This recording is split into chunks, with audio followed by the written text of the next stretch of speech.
सभी लोगों को बहुत बहुत नमस्कार। क्या हालचाल? होप सो सब बढ़िया ही होंगे, है ना। तो बेसिकली ओलंपियाड बेस कैंप का ज्योमेट्री का सेकंड लेक्चर, बेसिकली अगर देखा जाए तो ज्योमेट्री का फर्स्ट लेक्चर हो चुका है। ज्योमेट्री के फर्स्ट लेक्चर के बाद में हमने एक प्रैक्टिस सेशन रखा था। उसमें हमने ज्योमेट्री की बहुत सारी छोटे छोटे इंपॉर्टेंट कॉन्सेप्ट पे भी बात की और कुछ अच्छे क्वेश्चंस भी डिस्कस किए। आज हम क्या करने वाले हैं? आज हम बेसिकली ज्योमेट्री का लेक्चर नंबर 2 करने वाले हैं। और अगर बेस कैंप का देखें तो बेस कैंप का ये बेसिकली लेक्चर नंबर 12 है, ठीक है। हाँ, ऑलरेडी 11 अच्छे लेक्चर्स हो चुके हैं ओलंपियाड बेस कैंप के, ठीक है। आज क्या करने वाले हैं? आज हम डिस्कस करने वाले हैं ज्योमेट्री में बेसिकली उन टॉपिक्स की जिनकी अभी तक बात नहीं हुई है ना। और जो as a first timer student जो बेसिकली एंटर कर रहा है ओलंपियाड की तैयारी के लिए, उसको ज्योमेट्री में जो जो बेसिक बातें आनी चाहिए, ठीक है ना, अपार्ट फ्रॉम ट्राइंगल्स, क्योंकि ट्राइंगल तो हमने पिछले लेक्चर में और प्रैक्टिस सेशन में कर लिया है। अपार्ट फ्रॉम ट्राइंगल्स उसे क्या क्या आना चाहिए, तो भाई बात कर लेते हैं रिमेनिंग 2 टॉपिक्स पे, जो कि हैं क्वाड्रिलेटरल्स एंड सर्कल्स, ठीक है। क्वाड्रिलेटरल्स एंड सर्कल्स, इन दोनों पे बात कर लेते हैं। तो आज का टॉपिक क्या है अपना? आज का टॉपिक है बेसिकली क्वाड्रिलेटरल्स और सर्कल्स, ठीक है ना। इन दोनों टॉपिक्स पे हम क्या करने वाले हैं?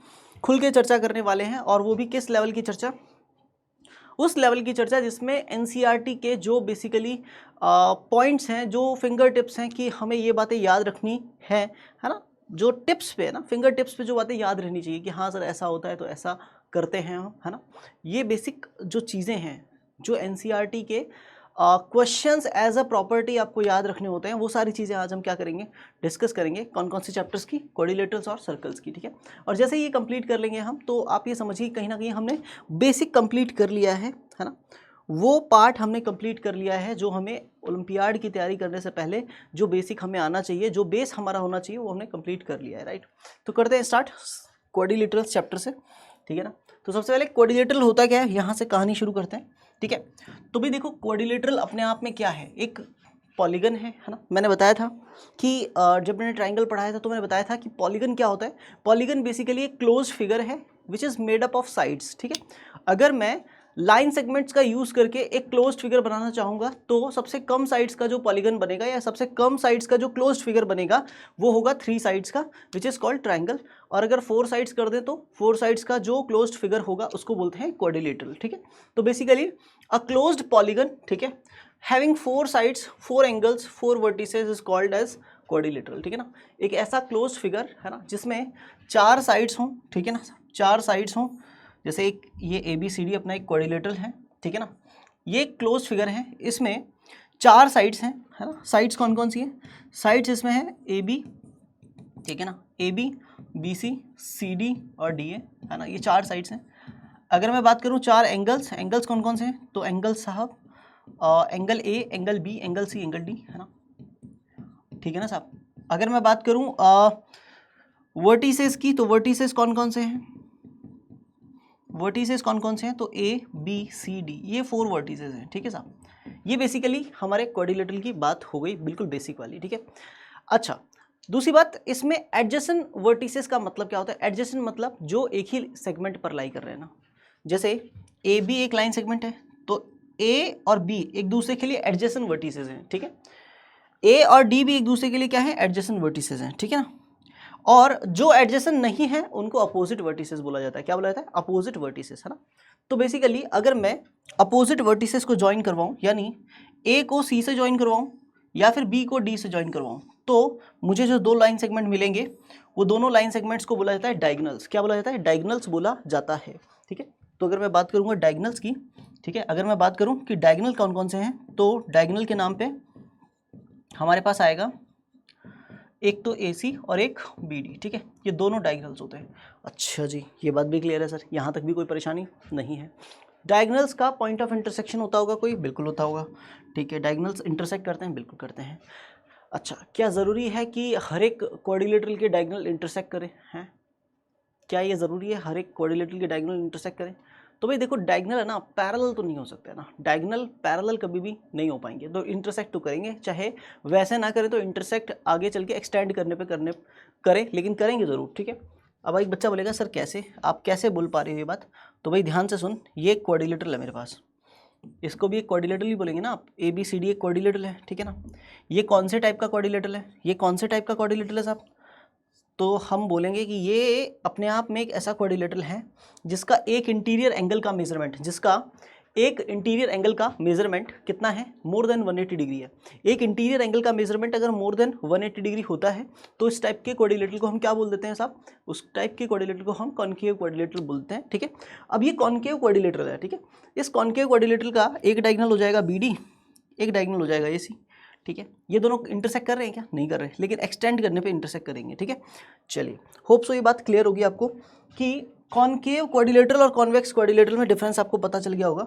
अगर किसी क्वाड्रिलेटरल के चारों इंटीरियर एंगल्स का मेजरमेंट लेस देन 180 डिग्री रहता है ना, लेस देन क्या रहता है, 180 डिग्री रहता है ना, यानी चारों इंटीरियर एंगल्स या तो एक्यूट या फिर ऑब्ट्यूज एंगल्स हैं, तो वो क्वाड्रिलेटरल कॉन्वेक्स क्वाड्रिलेटरल होता है। अगर उसका कोई एक एंगल का मेजरमेंट मोर देन 180 डिग्री हो गया है किसी भी क्वाड्रिलेटरल में, तो वो कॉन्केव क्वाड्रिलेटरल बन जाता है, ठीक है। अच्छा जी, आगे की बात में हम क्वाड्रिलेटरल्स के टाइप्स पढ़ेंगे। क्वाड्रिलेटरल की टाइप्स किस बेसिस पे पढ़ेंगे, क्वाड्रिलेटरल के टाइप्स उनकी साइड्स के लेंथ के हिसाब से डिसाइड करेंगे, ठीक है ना, क्योंकि एंगल्स पे बहुत ज़्यादा चर्चा कर पाना थोड़ा मुश्किल है, क्योंकि मतलब सेम मेजरमेंट वाले एंगल्स और मतलब काफ़ी वैरायटी उसमें क्रिएट हो जाएगी एंगल्स में। तो हमने क्या किया है, शुरू से हमने साइड्स के अकॉर्डिंग ही क्वाड्रिलेटरल्स को पढ़ा है, ठीक है। तो हम टाइप्स पढ़ेंगे क्वाड्रिलेटरल्स के, ठीक है। तो सबसे पहला जो टाइप्स ऑफ क्वाड्रिलेटरल में है ना, वो क्या आएगा, ट्रेपेजियम और ट्रेपेजॉइड, है ना। ट्रेपेजियम या फिर और क्या बोलेंगे, ट्रेपेजॉइड बोलेंगे, ठीक है।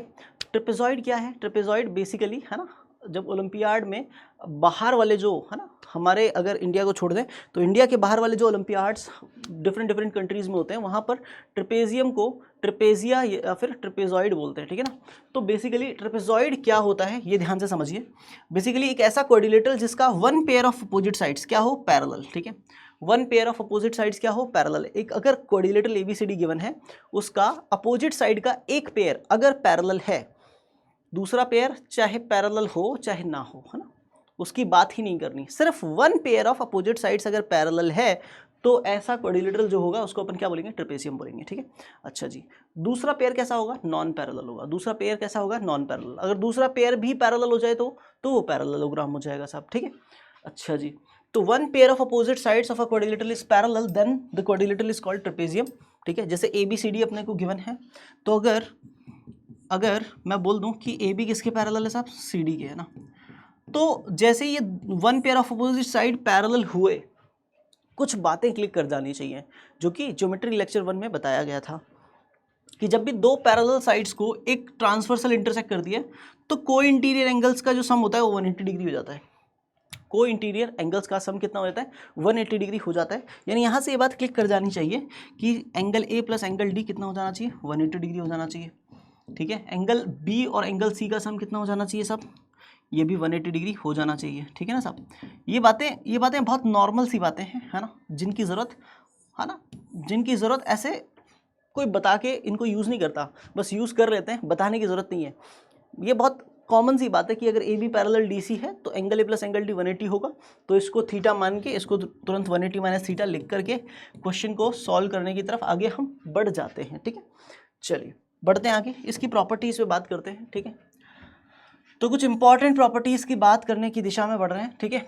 तो डायगोनल्स ऑफ कोई भी ट्रेपेजियम अगर गिवन है तो diagonals intersect each other proportionally in the ratio of the lengths of the parallel sides. क्या क्या क्या क्या क्या, ज़्यादा कुछ नहीं, बस इतना सा समझ बेटा कि अगर ABCD एक ट्रेपेजियम है मेरे पास में, है ना, ABCD क्या है, एक ट्रेपेजियम है, उसके दोनों डायगोनल्स को मैंने ज्वाइन किया, उन्होंने P पॉइंट पे इंटरसेक्ट किया। कहाँ पे इंटरसेक्ट किया, P पॉइंट पे इंटरसेक्ट किया।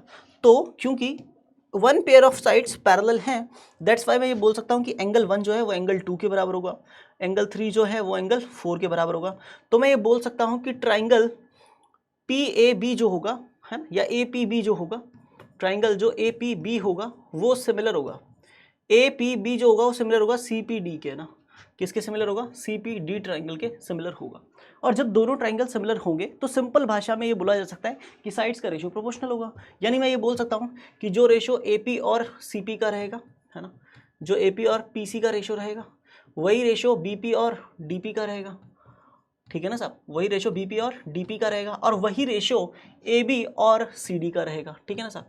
ये बात अगर समझ में आती है आपको, है ना, ये बात अगर आपको समझ में आती है कि जो रेशियो AP और PC का वही रेशियो BP और PD का, वही रेशियो AB और CD का, यानी ये जो डायगोनल्स थे AC डायगोनल और BD डायगोनल दोनों ने P पॉइंट पे इंटरसेक्ट किया, तो जो रेशो AP और PC का है वही रेशो BP और PD का है और वही रेशो AB और CD का है। इसका मतलब डायगोनल एक दूसरे को प्रोपोर्शनली इंटरसेक्ट कर रहे हैं और वो रेशो जो है जिसमें वो एक दूसरे को इंटरसेक्ट कर रहे हैं, डिवाइड कर रहे हैं, वो रेशो किसके बराबर है? उनकी कॉरस्पॉन्डिंग साइड्स के रेशो के बराबर है या पैरेलल साइड्स के रेशो के बराबर है। ठीक है, अगली बात पे बात करते हैं। If the diagonals of a quadrilateral divide each other proportionally then it is a trapezium. यानी ऊपर वाली बात का कन्वर्स भी ट्रू है ना।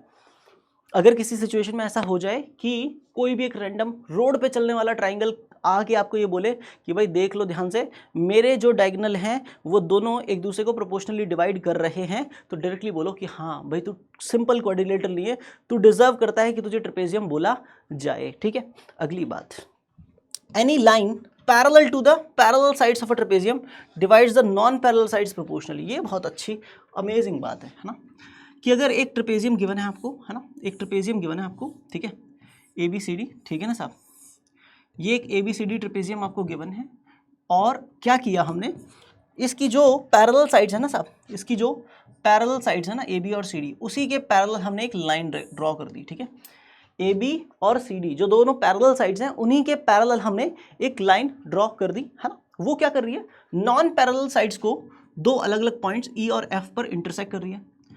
अब जो हमने पैरेलल साइड्स के पैरेलल लाइन ड्रॉ की है उसने क्या किया, नॉन पैरेलल साइड्स को दो अलग अलग पॉइंट पे इंटरसेक्ट किया है और वो नॉन पैरेलल साइड्स को क्या करेगा, सेम रेशो में डिवाइड करेगा। इसका मतलब ये है कि AE और ED का जो रेशो होगा वही रेशो किसके बराबर होगा, वही रेशो BF और FC के रेशो के बराबर होगा। ठीक है, अच्छा ये बराबर क्यों होगा, पहली चीज मैंने आपको बताया था इंटरसेप्ट थ्योरम। क्या बताया था, इंटरसेप्ट थ्योरम। मैंने कहा था कि जब भी 3 और मोर पैरेलल लाइंस को एक ट्रांसवर्सल इंटरसेक्ट करती है ना, 3 और मोर पैरेलल लाइंस को अगर एक ट्रांसवर्सल अगर इंटरसेक्ट करती है तो उस ट्रांसवर्सल के जो इंटरसेप्ट होंगे वो जिस भी रेशो में होंगे, फिर उसके बाद में आप कितनी और ट्रांसवर्सल ड्रॉ करते हो वो आपके ऊपर डिपेंड करता है, बनने वाले इंटरसेप्ट का रेशो हमेशा सेम रहेगा। उसके पीछे रीजन सुन लीजिए कि अगर मुझे ये प्रूफ करना है कि AE upon ED BF upon FC के बराबर होगा तो मैं बस क्या करूंगा, A और C को मिला दूंगा, इस पॉइंट को G बोल दूंगा। मैं बोलूंगा क्योंकि ये दोनों पैरेलल हैं, EG और DC पैरेलल हैं, तो AE और ED का रेशो AG और GC के रेशो के बराबर होगा। पहली चीज बोलूंगा AE और ED का रेशो किसके बराबर होगा, AG और GC के बराबर। फिर मैं बोलूंगा कि कहीं ना कहीं आपको ये भी पता होगा कि GF भी पैरेलल है किसके, AB के, तो इस ट्राइंगल में भी BPD लगाऊंगा तो मैं बोलूंगा कि BF और FC का रेशो AG और GC के रेशो के बराबर है। तो AG और GC बेसिकली BF और FC के भी बराबर है और AE और ED के भी बराबर है। तो simply we can say that AE upon ED that is equal to BF upon FC। यानी सिंपल सी भाषा में कि दो जो पैरेलल साइड्स होती हैं किसी ट्रेपेजियम की, उन पैरेलल साइड्स के पैरेलल अगर एक हम लाइन ड्रॉ करें नॉन पैरेलल साइड्स को इंटरसेक्ट करने के लिए, तो वो नॉन पैरेलल साइड्स को सेम रेशो में डिवाइड करेगा। ठीक है, सिंपल भाषा में। आगे बढ़ते हैं, नेक्स्ट पॉइंट क्या कहता है, by joining the mid points of the adjacent sides of a trapezium 4 similar triangles are obtained. ठीक है, यानी क्या क्या क्या कहना चाह रहा है भाई, देखिए अगर एक ट्रेपेजियम आपको गिवन है ना, ठीक है ना साहब, ये आपको एक ट्रेपेजियम गिवन है ABCD, ठीक है, ओके, तो आपने क्या कहा कि bye joining the mid points of the adjacent sides of trapezium, है ना, एडजेसेंट साइड्स के मिड पॉइंट्स, यहाँ पे मिड पॉइंट्स मार्क कर दिए मैंने, ठीक है, मिड पॉइंट्स मार्क कर दिए, ठीक है ना, ये P पॉइंट है, ये P पॉइंट है, ये Q पॉइंट है, ये R पॉइंट है और ये S पॉइंट है, ठीक है ना। तो बेसिकली इन चारों पॉइंट्स को अगर हम मिलाएं, एडजेसेंट साइड्स वाले मिड पॉइंट्स को अगर हम मिलाएं तो बेसिकली 4 सिमिलर ट्राइंगल्स बनते हैं। 4 क्या बनते हैं, सिमिलर ट्राइंगल्स बन जाते हैं। भाई कौन से 4 सिमिलर ट्राइंगल्स बनेंगे, सोचिए सोचिए सोचिए सोचिए, फटाफट सोचिए, है ना। 4 सिमिलर ट्राइंगल्स बन जा रहे हैं, बताओ कौन से सिमिलर ट्राइंगल, क्या लगता है कौन से सिमिलर ट्राइंगल्स बनेंगे। अगर आप मिलाओ इन पॉइंट्स को, आप मिलाओ इन पॉइंट्स को, ठीक है, क्या लगता है कौन कौन से ट्राइंगल्स जो होंगे वो सिमिलर होंगे। भाई देखो ये बात तो क्लियर है ना, कि नॉन पैरेलल साइड्स के आपने मिड पॉइंट्स को ज्वाइन किया है ना, यानी AS और SD का जो रेशो है वो BQ और QC के रेशो के बराबर है ना, क्योंकि मिड पॉइंट्स हैं। तो आपको ये तो पता ही है कि कहीं ना कहीं आपने ये जो कंस्ट्रक्शन किया है ये वाली लाइन का, ये पैरेलल है AB के भी और CD के भी, है ना। तो आप बहुत आसानी से ये बोल सकते हो कि ये लाइन और ये लाइन पैरेलल है ना। तो डेफिनेटली आप ये बोल सकते हो कि ये एंगल जो होगा वो इसके बराबर होगा, है ना। और क्या बोल सकते हो, और कुछ बोल सकते हो? नहीं, ठीक है, नहीं बोल सकते आप। लेकिन लेकिन लेकिन आपको ये तो पता है कि कहीं ना कहीं जब हम किसी भी सिचुएशन में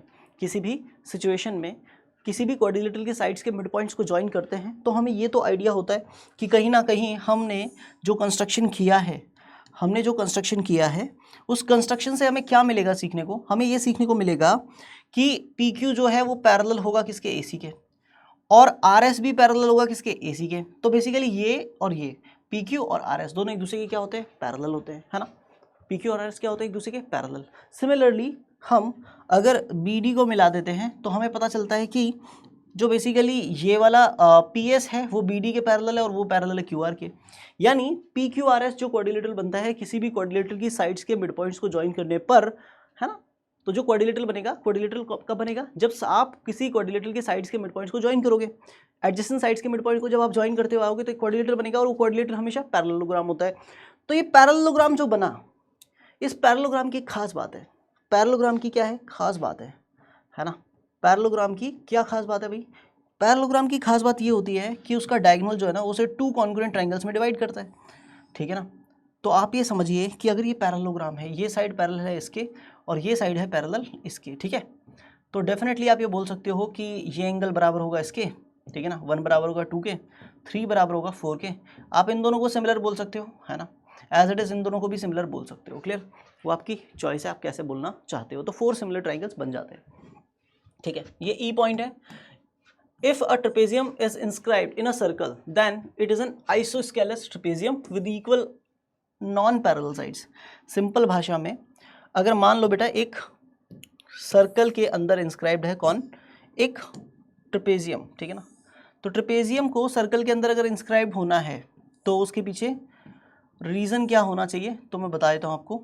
अगर ABCD एक ट्रेपेजियम है और वो किसी सर्कल के अंदर इंस्क्राइब्ड है, ठीक है, तो आप ये समझिए कि जैसे ही ये सर्कल के अंदर इंस्क्राइब्ड हुआ तो ये क्वाड्रिलेटरल अपने आप में एक साइक्लिक क्वाड्रिलेटरल हो गया। क्या हो गया? साइक्लिक क्वाड्रिलेटरल हो गया। अब साइक्लिक क्वाड्रिलेटरल की क्या खास बात है? साइक्लिक क्वाड्रिलेटरल की खास बात ये है कि उसके अपोजिट एंगल्स का सम कितना होता है? 180 डिग्री होता है। इसका मतलब according to cyclic quadrilateral angle A plus angle C कितना होना चाहिए? 180 डिग्री होना चाहिए। मैंने कहा बहुत बढ़िया। तो फिर मैंने क्या सोचा कि यार एक बात और है, क्योंकि ये ट्रेपेजियम है तो 1 pair of opposite sides are parallel, तो इससे ये भी पता चलता है कि एडजेसेंट एंगल्स का सम कितना होगा? 180 होगा। यानी angle B plus angle C ये भी कितना होगा? 180 डिग्री होगा। तो सर क्या करें? इन दोनों को कंपेयर करा दें? बिल्कुल करवा दो। तो angle A plus angle C का जो सम होगा वो एंगल बी और एंगल सी के सम के बराबर होगा। तो सी से सी आप काट के ये बोलोगे कि सर एंगल ए और एंगल बी बराबर है। मैं बोलूँगा बहुत बढ़िया। फिर मैं ये बोलूँगा कि यार एक बात बताओ, जब यही पता चल गया कि एंगल ए और एंगल बी क्या है? बराबर, यानी अगर मान लो ये एक्स मेजरमेंट का है तो ये भी एक्स मेजरमेंट का होगा, क्योंकि एडजस्टेंट एंगल्स का सम 180 होता है। तो ये अगर एक्स है तो ये कितने का होगा? ये 180 माइनस एक्स होगा।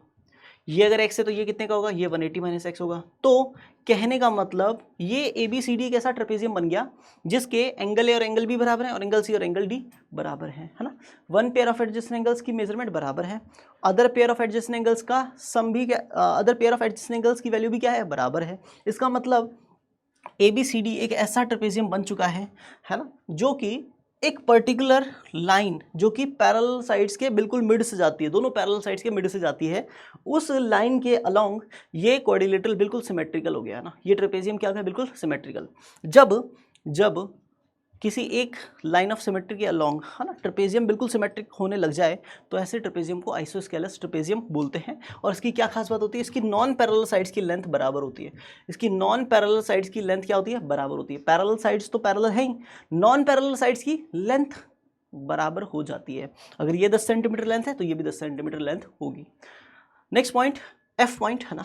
एफ पॉइंट क्या कहते हैं? If ABCD is a trapezium with AB parallel CD, तो AC square plus BD square जो होता है वो AD square plus BC square plus 2 times AB into CD। Prove करके देखना, है ना, अपने आराम से बैठना, पाइथागोरस थ्योरम लगाना, प्रूफ करके देखना, ठीक है साहब। बढ़ते हैं आगे। जी पॉइंट, ठीक है। जी पॉइंट क्या कहते हैं? Trapezium mid segment length theorem, है ना। क्या कहता है ये? बहुत प्यारी सी बात बोली इसने कि अगर मान लो एक ABCD ट्रेपेजियम है, उसकी पैरेलल साइड्स हैं AD और BC, ठीक है, और AD की लेंथ कितनी है? स्मॉल a यूनिट्स, है ना, और BC की लेंथ कितनी है? Small b units. और मैंने नॉन पैरेलल साइड्स AB और CD के मिड पॉइंट्स M और N को ज्वाइन कर दिया, तो जो लाइन बनेगी है ना, पहली चीज़ तो वो पैरेलल होगी किसके, AD और BC यानी पैरेलल साइड्स के, है ना। नॉन पैरेलल साइड्स के मिड पॉइंट्स को ज्वाइन करोगे, यानी नॉन पैरेलल साइड्स के मिड पॉइंट्स को ज्वाइन करने का मतलब है कि एक ऐसी लाइन ड्रॉ करना जो नॉन पैरेलल साइड्स को सेम रेशियो में डिवाइड करके जाए। तो नॉन पैरेलल साइड्स को सेम रेशियो में डिवाइड करके जाने वाली लाइन बाकी दोनों पैरेलल साइड्स के पैरेलल होती है। तो MN पैरेलल हो गया BC और AD के। तो ये स्टेटमेंट क्या कहता है कि अगर आपको MN की लेंथ निकालनी है तो बहुत सिंपल भाषा में आप ये बोल सकते हो कि MN की लेंथ जो होगी वो ये दोनों पैरेलल साइड्स जो हैं उनकी लेंथ का एवरेज के बराबर होगी, यानी A+B/2 के बराबर होगी, ठीक है, A+B/2 के बराबर होगी। अब एक बच्चा बोलेगा सर कैसे आया ये ना, कैसे आया, है ना। तो मैं बोलूँगा बेटा बहुत आराम से सुन, अगर मैं B और D को मिला दूँ और ये पॉइंट ऑफ इंटरसेक्शन G आ जाए तो मैं इस ट्राइंगल में, है ना, ABD ट्राइंगल में ना, इन ट्राइंगल ABD, है ना, मैं ये बोल सकता हूँ by converse of mid point theorem, by converse of mid point theorem. एक बच्चा बोलेगा सर मिड पॉइंट थ्योरम क्या होती है और उसका कन्वर्स क्या होता है, तो मैं बोलूँगा रुक बेटा अभी बता देता हूँ। तो भाई मिड पॉइंट थ्योरम क्या होता है बहुत ध्यान से समझिएगा, ठीक है। मिड पॉइंट थ्योरम क्या होता है बहुत ध्यान से समझिएगा। मिड पॉइंट थ्योरम कहता है कि अगर मान लो एक क्वाड्रिलेटरल गिवन है आपको ABC, ठीक है, एक क्वाड्रिलेटरल ABC आपको गिवन है और आपने AB साइड का mid point D, AC side का मिड पॉइंट E, आपने इस ट्राइंगल के टू साइड्स के मिड पॉइंट्स को ज्वाइन कर दिया। और जब आपने ट्राइंगल की टू साइड्स के मिड पॉइंट्स को ज्वाइन किया तो जो लाइन बना, लाइन सेगमेंट जो बना DE, वो हमेशा पैरेलल होगा किसके, थर्ड साइड के, और वो हमेशा लेंथ में इक्वल होगा हाफ ऑफ थर्ड साइड के, ठीक है। यानी सिंपल भाषा में if D and E are midpoints of किस किस के मिड पॉइंट्स हैं, AB and AC respectively, AB and AC respectively, ठीक है साहब। देन मैं ये बोल सकता हूँ इट इम्प्लाइज दैट कि, यानी मिड पॉइंट थ्योरम का स्टेटमेंट कहता है कि if we are going to join the midpoints of any two sides of a triangle, then the segment we got is parallel to the third side and equal to half of it। यानी in short DE जो होगा that is parallel to BC होगा and, ठीक है ना, and DE जो होगा length में हाफ ऑफ BC के बराबर होगा। This is mid point theorem, ठीक है ना। और converse of mid point theorem, ये क्या होगा, converse of mid point theorem क्या होगा कि अगर मान लो किसी एक ट्राइंगल में ऐसा हो जाए, किसी ट्राइंगल ABC में ऐसा हो जाए कि AB साइड का मिड पॉइंट है D, है ना, और AB साइड के मिड पॉइंट D से हमने BC साइड के पैरेलल एक लाइन ड्रॉ कर दी, है ना। AB साइड के मिड पॉइंट D से हमने BC साइड के पैरेलल एक लाइन ड्रॉ कर दी, है ना, और उसने थर्ड साइड को इंटरसेक्ट किया कौन से पॉइंट पे, E पॉइंट पे। तो ये इंप्लाई करेगा कि E भी मिड पॉइंट होगा किसका, AC का। क्या बोला मैंने बोला if D is mid point of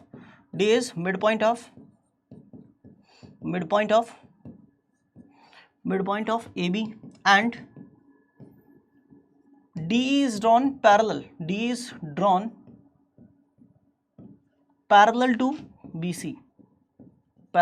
BC, then it implies that it bisects AC, यानी ये इंप्लाई करता है कि E is mid point of AC, ठीक है। होप सो ये बात समझ में आई होगी, ठीक है। तो this is called converse of mid point theorem. तो सीधी और आसान भाषा में मैं बता दूं कि अगर मैंने ये प्रूफ करना है कि AB equals to half of A+B, तो सिंपल भाषा में मैंने B और D को मिलाया, उसने MN को G पॉइंट पे इंटरसेक्ट किया, तो मैंने ये बोला कि इस ट्राइंगल ABD में मैंने बोला कि M मिड पॉइंट है किसका, AB का, है ना, और मैंने M से एक लाइन ड्रॉ की है पैरेलल किसके, AD के, तो वो डेफिनेटली BD को बाइसेक्ट करेगी, है ना। ये इंप्लाई करेगा कि G is mid point of BD, है ना। अच्छा, जैसे ये इंप्लाई किया तो ये भी मिड पॉइंट, वो भी मिड पॉइंट, तो मिड पॉइंट्स को ज्वाइन करने पे जो सेगमेंट बनता है, यानी जो MG बनेगा वो पैरेलल होगा किसके, AD के, वो तो पहले से पता है, और वो equal to half of AD होगा, that is equal to half of AD, which implies that is equal to half of AD का लेंथ कितना है, स्मॉल a, ठीक है। तो MG का लेंथ तो स्मॉल a आ गया, है ना, half of small a, sorry. और अगर मैं ADC BDC ट्राइंगल में देखूं, इन ट्राइंगल BDC, तो BDC ट्राइंगल में मैं क्या बोलूंगा, मैं बोलूंगा सेम बात कि GN जो होगा वो क्या होगा, GN जो होगा वो किसके बराबर होगा साहब, हाफ ऑफ B, ठीक है। तो जब मुझे MN निकालना होगा तो मैं MG और GN दोनों को ऐड कर दूंगा, तो MG कितना होगा, M से G तक कितना होगा, वो हाफ A होगा यानी A/2 होगा, और GN कितना होगा, GN B/2 होगा। दोनों का LCM ले लेंगे, है ना, तो LCM 2 आ जाएगा डिनोमिनेटर में, ऊपर आ जाएगा A+B। होप सो आपको ये बात समझ में आ गई होगी, है ना। दिस इज A+B/2, ठीक है। क्या हम आगे बढ़े, है ना, ऑफ कोर्स बढ़ेंगे, है ना। चलिए अगले पॉइंट पे बात करते हैं। This is another one important point, if A and B are the basis of trapezium, ठीक है ना। ये मान लीजिए एक ट्रेपेजियम है अपना, ठीक है ना साहब, थोड़ा सा अजीब सा ट्रेपेजियम बनाया ज़रूरी है ताकि आपको आइडिया थोड़ा ढंग से लगे, ना। ये एक ABCD ट्रेपेजियम है, इसके एक बेस की लेंथ है स्मॉल a, दूसरे बेस की लेंथ है स्मॉल b, ठीक है। अब कोई भी बेस बड़ा और कोई भी बेस छोटा हो सकता है, यानी जो पैरेलल साइड्स हैं उनको बेसिस के नाम से हम बोलते हैं। तो अगर इसका एक बेस स्मॉल a लेंथ का है, दूसरा बेस स्मॉल b लेंथ का है, और मैंने दोनों डायगोनल्स ज्वाइन कर दिए, AC डायगोनल और BD डायगोनल, दोनों डायगोनल ने कौन से पॉइंट पे इंटरसेक्ट किया साहब, मान लो O पॉइंट पे इंटरसेक्ट किया।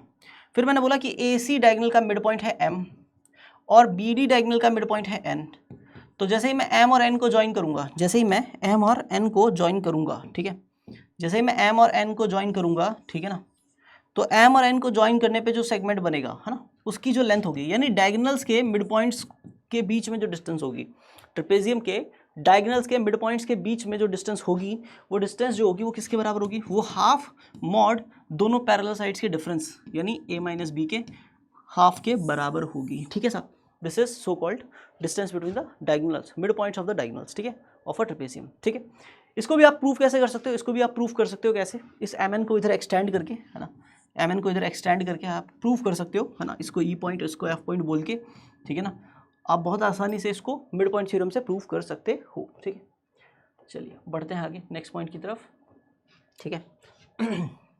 नेक्स्ट पॉइंट क्या कहते हैं, आइसोस्केलेस ट्रेपेजियम, ठीक है। आइसोस्केलेस ट्रेपेजियम क्या होता है अभी बताया था, है ना, एक ऐसा ट्रेपेजियम जिसकी नॉन पैरेलल साइड्स की लेंथ आपस में बराबर हो जाए, है ना, एक ऐसा ट्रेपेजियम जिसकी नॉन पैरेलल साइड्स की लेंथ आपस में बराबर हो जाए, उसको क्या बोलते हैं अपन, आइसोस्केलेस ट्रेपेजियम बोलते हैं, ठीक है ना, साफ साफ लिखा हुआ है, two non parallel sides are equal is known as isosceles trapezium. इसकी भी कुछ प्रॉपर्टीज हैं। सबसे पहले in an isosceles trapezium base angles are equal and the other two angles are also equal, मतलब अगर ये ट्रेपेजियम आइसोस्केलेस ट्रेपेजियम है, अगर ये आइसोस्केलेस ट्रेपेजियम है ना, ABCD, तो क्या खास बात होगी, है ना, दोनों बेसिस पे, इस बेस पे एंगल D और एंगल C बन रहे हैं, ये दोनों बराबर होंगे, है ना, और इस बेस पे एंगल A और एंगल B बन रहे हैं, ये दोनों भी आपस में बराबर होंगे, ठीक है।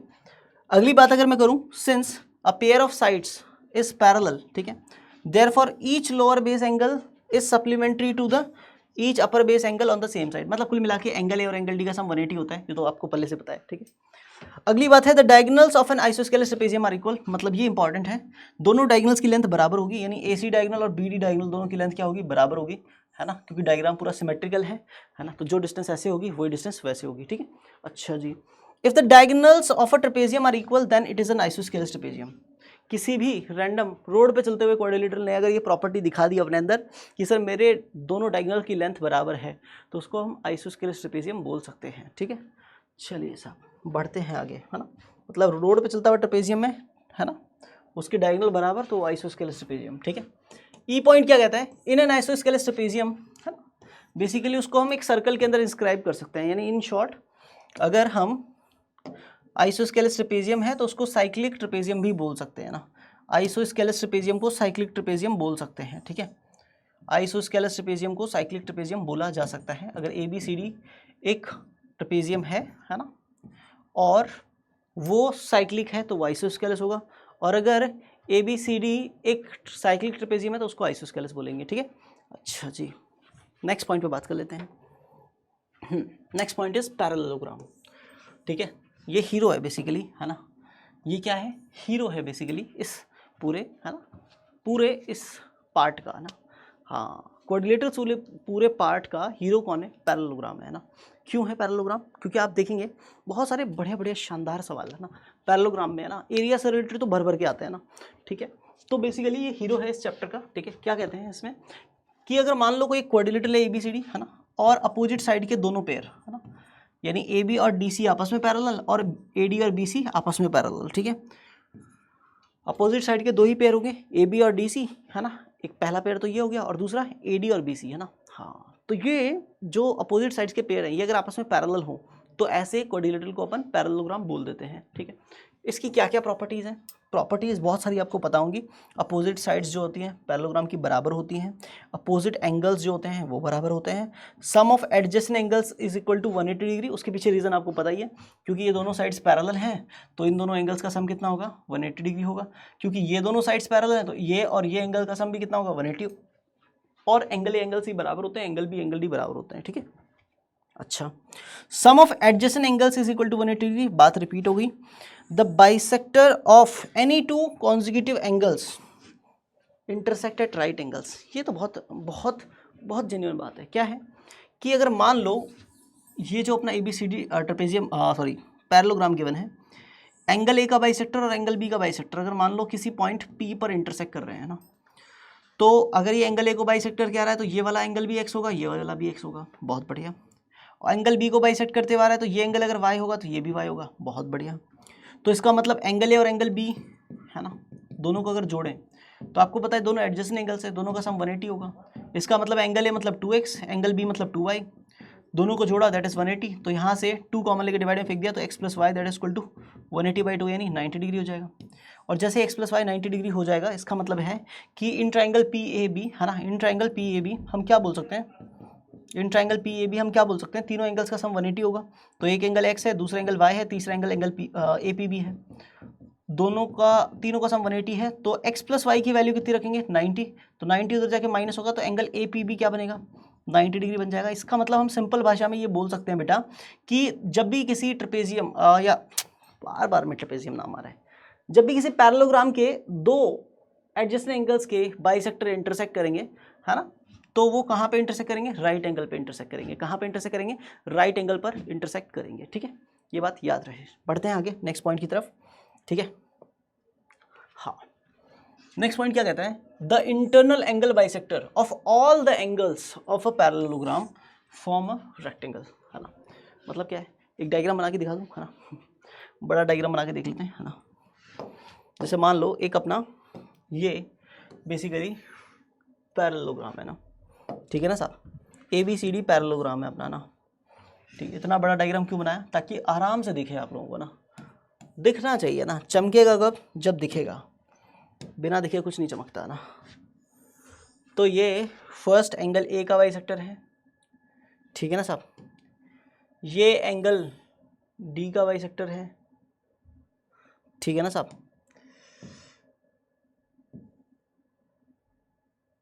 अच्छा जी, ये एंगल सी का बाइसेक्टर है,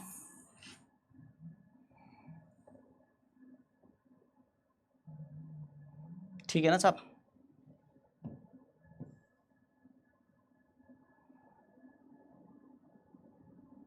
ये एंगल सी का बाइसेक्टर है साहब, ठीक है ना साहब।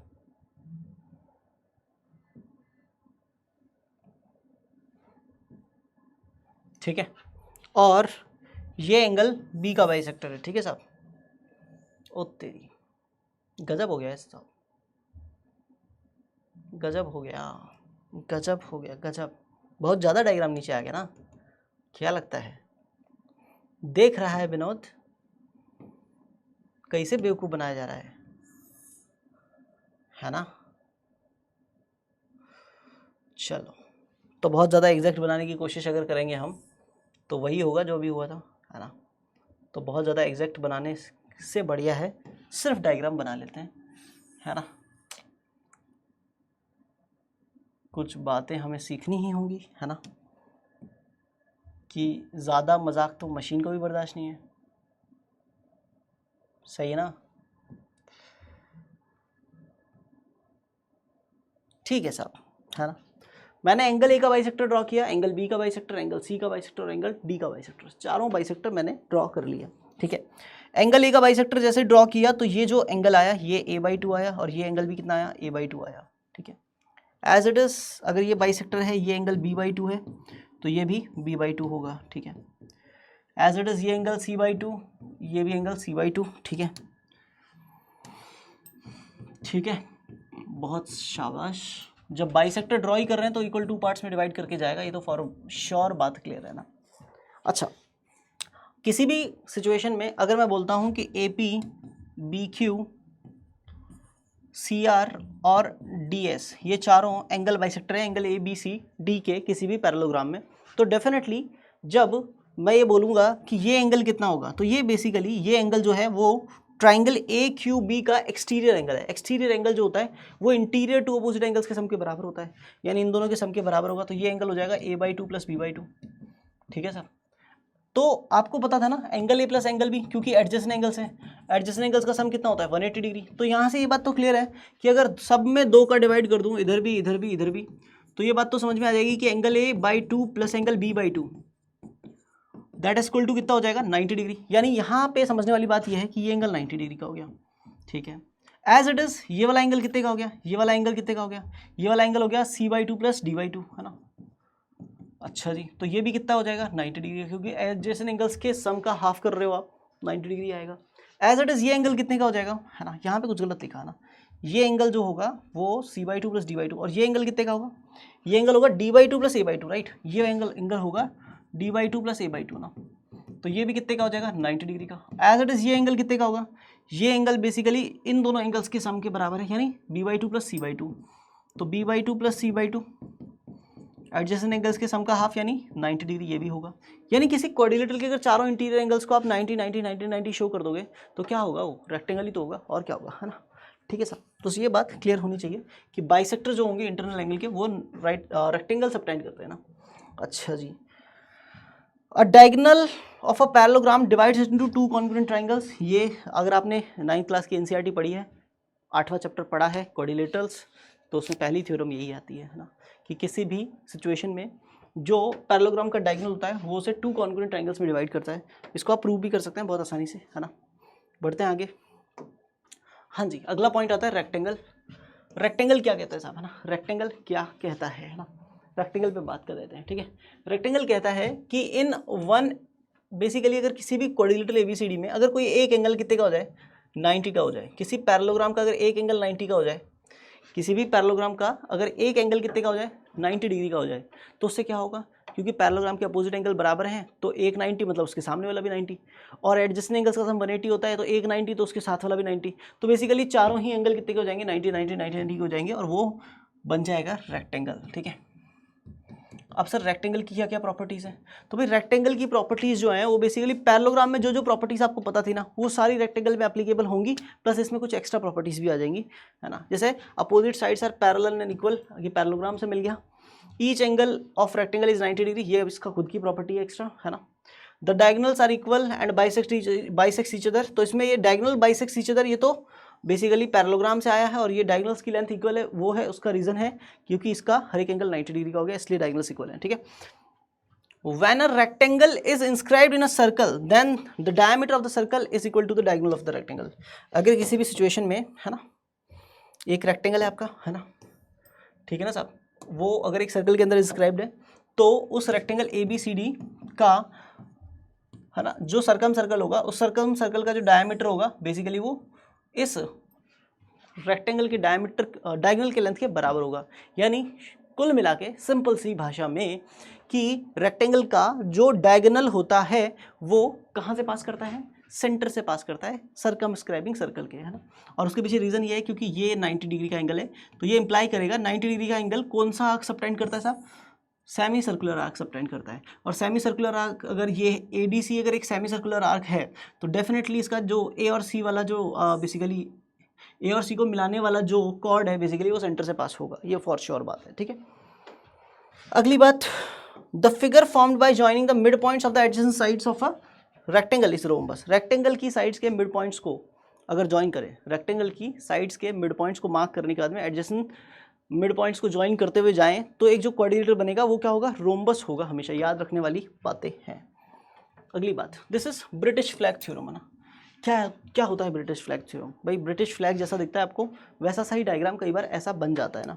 यानी हमें क्वेश्चन कहता है कि मान लो आपके पास में एक रेक्टेंगल है ABCD, है ना, उसके अंदर एक पॉइंट P है, कहीं भी पॉइंट P है ना, कहीं भी मतलब कहीं भी, है ना, कहीं भी मतलब कहीं भी।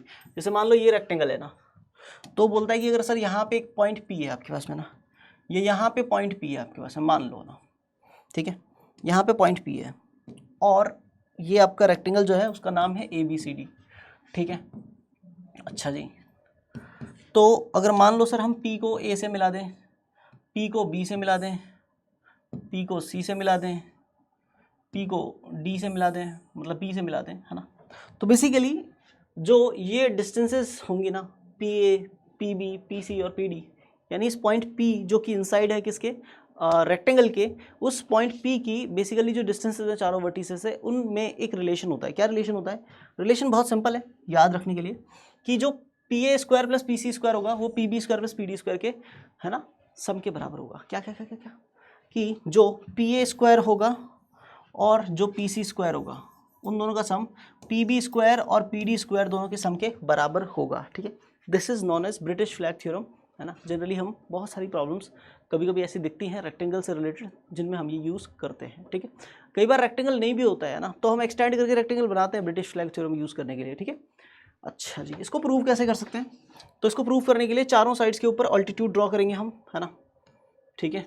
चारों साइड्स के ऊपर ऑल्टीट्यूड ड्रॉ करेंगे और पाइथागोरस थ्योरम लगाएंगे ना, क्योंकि इसको एज अ साइड मान करके ये वाला ट्राइंगल है, इसको ये वाला ट्राइंगल, ये वाला ट्राइंगल और ये वाला ट्राइंगल, जब आप इन चारों ट्राइंगल में पाइथागोरस थ्योरम लगाओगे, ठीक है ना, तो PA square plus PC square का वैल्यू ऐड करोगे तो जो रिजल्ट आएगा, और PB square plus PD square का जो वैल्यू ऐड करोगे वो जो रिजल्ट आएगा, दोनों रिजल्ट बराबर होंगे। That's why you can say this, ठीक है।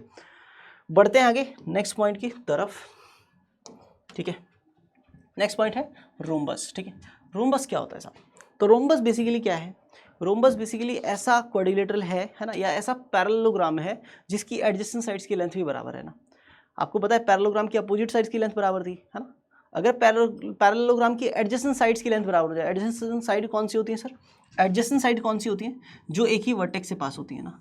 अगर AB और AD बराबर हो जाए, और ये क्योंकि पैरेललोग्राम है तो अपोजिट साइड्स तो बराबर हैं, तो AB और DC बराबर हैं और AD और BC बराबर हैं, तो चारों साइड्स अगर किसी क्वाड्रिलेटरल की बराबर हो जाएं, है ना, तो ऐसा क्वाड्रिलेटरल जो होता है उसको रोम्बस बोलते हैं ना। क्या बोलते हैं? रोम्बस बोलते हैं। पैरेललोग्राम की सारी प्रॉपर्टीज इसमें लगेंगी, कोई दिक्कत वाली बात नहीं है। यानी जैसे अपोजिट साइड्स आर इक्वल, बिल्कुल सही है, एंड पैरेलल भी, ठीक है, ठीक है। All the sides are equal, बिल्कुल सही है। डायगोनल्स बाइसेक्ट ईच अदर, बिल्कुल सही है, ठीक है। Diagonals are perpendicular to each other, है ना, ये इसके अंदर एक्स्ट्रा प्रॉपर्टी है। रोम्बस के ही डायगोनल हैं जो एक दूसरे को, अभी तक के जो भी क्वाड्रिलेटरल आपने पढ़े हैं उन सब में से रोम्बस ही ऐसा क्वाड्रिलेटरल है जिसके डायगोनल एक दूसरे को परपेंडिकुलर पे बाइसेक्ट करते हैं, ठीक है ना, ठीक है ना। और ये और खास बात, diagonals bisects the corresponding angles.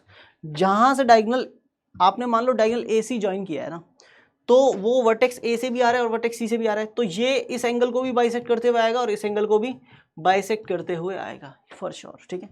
चलिए अगली बात कर लेते हैं, है ना। 6 पॉइंट क्या कहते हैं? The polygon formed by joining the mid points of the adjacent sides of a rhombus is rectangle. यानी रेक्टेंगल के साइड्स के मिड पॉइंट्स को ज्वाइन करने पे जो क्वाड्रिलेटरल बनेगा वो रोम्बस होता है, और रोम्बस की कॉरस्पॉन्डिंग साइड्स के मिड पॉइंट्स को ज्वाइन करने पे जो क्वाड्रिलेटरल बनेगा वो रेक्टेंगल होता है, ठीक है। अच्छा जी, 7 पॉइंट क्या होगा? A parallelogram is a rhombus. कोई भी एक पैरेललोग्राम होता है ना, उसको हम रोम्बस बोल सकते हैं if its diagonals are perpendicular to each other, ठीक है ना। कोई भी रोड पे चलता हुआ पैरेललोग्राम है, उसके डायगोनल अगर एक दूसरे के ऊपर परपेंडिकुलर हैं तो वो पैरेललोग्राम नहीं है, वो अब रेक्टेंगल है, ठीक है। इज्जत देनी पड़ेगी, पैरेललोग्राम नहीं है उसे रोम्बस बोलेंगे, ठीक है, नॉट रेक्टेंगल, ठीक है। 8 पॉइंट पे बात कर लेते हैं। Any parallelogram inscribed in a circle is rhombus.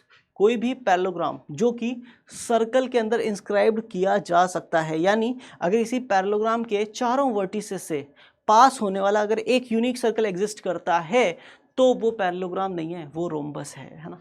उसके अंदर रोम्बस बनने की एबिलिटी है, ठीक है। बढ़ते हैं आगे। स्क्वायर क्या होता है ना, अगला है टाइप स्क्वायर, है ना। स्क्वायर क्या होगा? एक ऐसा क्वाड्रिलेटरल ABCD, है ना, ठीक है ना,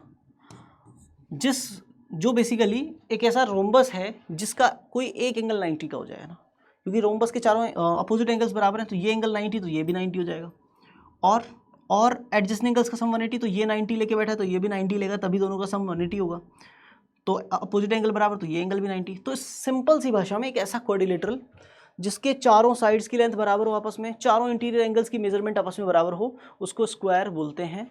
इसके अंदर कुछ क्या प्रॉपर्टीज़ हैं all sides are equal, opposite pair of sides are equal, बिल्कुल सही है, डायगोनल्स आर इक्वल, बिल्कुल सही है, diagonals are perpendicular bisector of each other, है ना, हर एक एंगल 90 का होगा ही होगा, ठीक है, डायगोनल एक दूसरे को बाइसेक्ट करेंगे वो भी परपेंडिकुलर पे ना, और ऐसा सिर्फ दो क्वाड्रिलेटरल में होता है, रोम्बस में और स्क्वायर में, ठीक है, ठीक है, यहाँ तक की कहानी अगर पकड़ में आती है, बेसिक बेसिक पॉइंट्स हैं जो याद रहने चाहिए। बात करते हैं इसकी और प्रॉपर्टीज़ की। Diagonal of an inscribed square is equal to the diameter of the circumscribing circle. मतलब क्या है सर इस बात का, अगर मान लो एक कि आपके पास में एक स्क्वायर है ना, ये आपके पास में क्या है, एक स्क्वायर है, तो बेसिकली स्क्वायर ABCD में जो डायगोनल AC होगा वो बेसिकली उसके सर्कमस्क्राइबिंग सर्कल का डायमीटर होगा, सर्कमस्क्राइबिंग सर्कल का क्या होगा, डायामीटर होगा, ठीक है। चलिए, the side of the circumscribed square, है ना, is equal to the diameter of the inscribed circle. Inscribed circle अगर होगा तो अगर मान लो ये एक स्क्वायर है ना, ये अगर स्क्वायर है और इसके अंदर एक इंस्क्राइब्ड सर्कल है, तो बेसिकली इस स्क्वायर की जो साइड्स होंगी, मान लो ये जो AB साइड की जो लेंथ है ना, वही लेंथ बेसिकली किसकी होगी, इस इंस्क्राइब्ड सर्कल के डायमीटर की होगी, है ना, यानी डायमीटर जो होगा इंस्क्राइब्ड सर्कल का, किसी भी स्क्वायर के अंदर अगर एक इंस्क्राइब्ड सर्कल है, इंस्क्राइब्ड मतलब अंदर बना हुआ, है ना, अंदर बना हुआ सर्कल अगर है तो उस सर्कल का डायमीटर जो होगा वो स्क्वायर की साइड के बराबर होगा।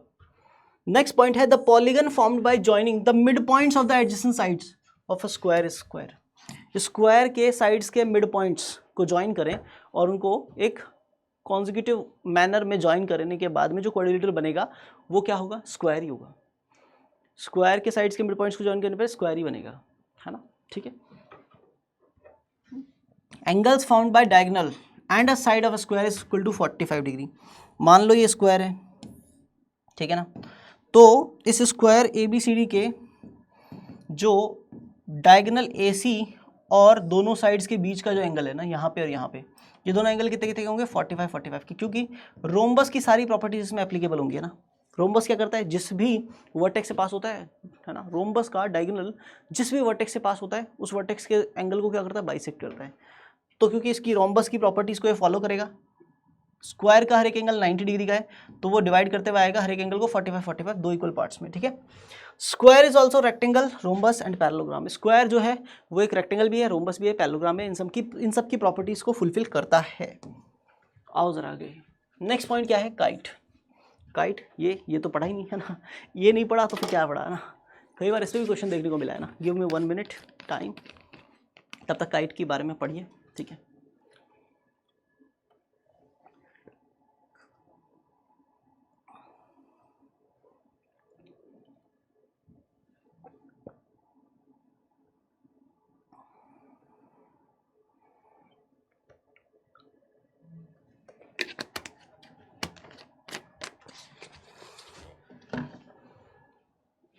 चलिए, काइट क्या होता है, it is a quadrilateral in which 2 pairs of adjacent sides are equal, है ना।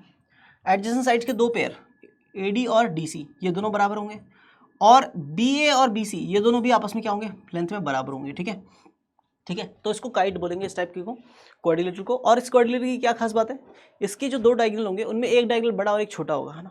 जो बड़ा वाला डायगोनल दिख रहा है ना, वो बड़ा वाला डायगोनल छोटे वाले डायगोनल को बाइसेक्ट करके जा रहा है, वो भी परपेंडिकुलर पे, है ना। हाँ, छोटे वाला डायगोनल जो है ना, ठीक है ना, उसको बाइसेक्ट करके जाता है कौन, बड़ा वाला डायगोनल, है ना, वो भी परपेंडिकुलर पे, ठीक है। अच्छा जी, ये इसकी प्रॉपर्टीज है। Diagonals intersect at right angles, one of the two diagonals is the perpendicular bisector of the other but the vice versa is not true. एक डायगोनल दूसरे को बाइसेक्ट करता है लेकिन दूसरा वाला पहले वाले को बाइसेक्ट नहीं करता, वाइस वर्सा ट्रू नहीं है। The polygon formed by joining the mid points of the adjacent sides of a kite is a rectangle. Kite के एडजेसेंट साइड्स के मिड पॉइंट्स को अगर ज्वाइन करके एक क्वाड्रिलेटरल बनाओगे तो वो रेक्टेंगल होगा ही होगा। अगली बात है, kite is not a parallelogram. Kite एक पैरेललोग्राम नहीं है, है ना, ठीक है ना, याद रखना, काइट पैरेललोग्राम नहीं है, ठीक है। Some sufficient conditions for a quadrilateral to be a parallelogram. कोई भी क्वाड्रिलेटरल है, रोड पे घूम रहा है, मुझसे बोला सर मुझे मोटिवेशन चाहिए, मैं बड़ा होकर पैरेललोग्राम बनना चाहता हूँ, तो मैं बोलूँगा इनमें से कोई एक बात फुलफिल कर ले, पैरेललोग्राम बन जाएगा, ठीक है। क्या होगा, if each pair of opposite side of a quadrilateral is equal then it is a parallelogram. Opposite side का अगर हर एक पेयर बराबर है आपस में तो पैरेललोग्राम है। If in a quadrilateral each pair of opposite angles are equal then it is a parallelogram. है ना, एनसीईआरटी की थ्योरम सही है ना। अपोजिट एंगल्स का हर एक पेयर अगर बराबर है तो भी पैरेललोग्राम बन सकता है। If the diagonals of a quadrilateral bisect each other than it is a parallelogram. Diagonals अगर एक दूसरे को बाइसेक्ट कर रहे हैं किसी भी क्वाड्रिलेटरल के तो वो भी पैरेललोग्राम बन सकता है ना। If a quadrilateral is a parallelogram if a pair of opposite side का कोई एक पेयर, अपोजिट साइड का कोई एक पेयर अगर इक्वल भी हो और पैरेलल भी हो तो भी क्वाड्रिलेटरल पैरेललोग्राम बन सकता है। ठीक है। एरिया कैसे निकालेंगे किसी क्वाड्रिलेटरल का? तो भाई अगर मान लो एक क्वाड्रिलेटरल गिवन है, कोई भी अजीब सा क्वाड्रिलेटरल गिवन है, ठीक है, ए बी सी डी। तो पहला तरीका, दोनों डायगोनल ज्वाइन कर दो।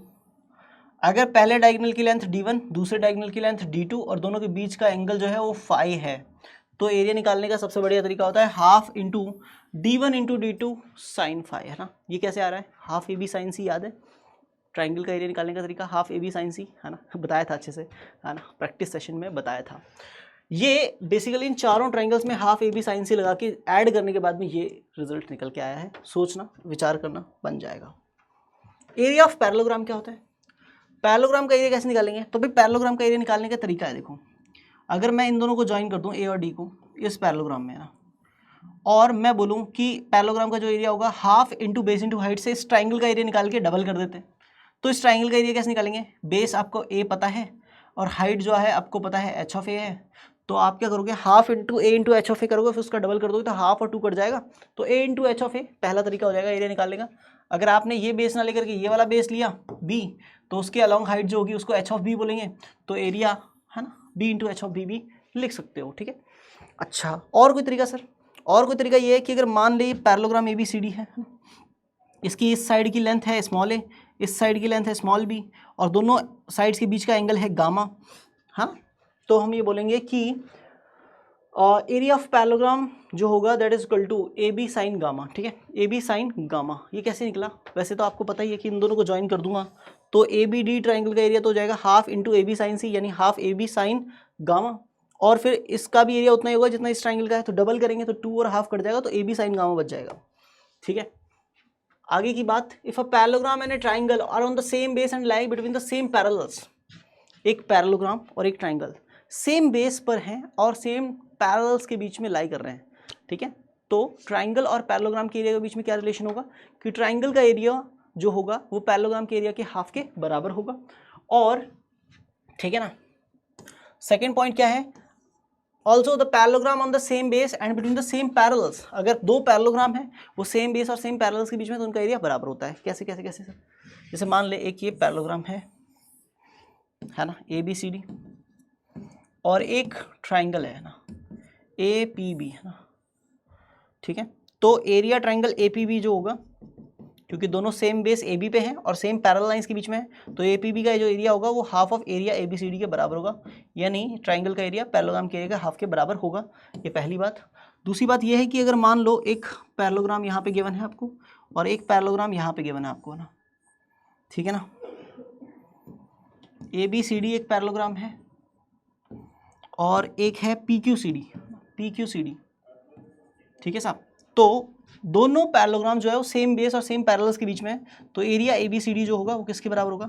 Area P Q C D के बराबर होगा। याद रहेगा? याद रहना भी चाहिए ना, बहुत इंपॉर्टेंट।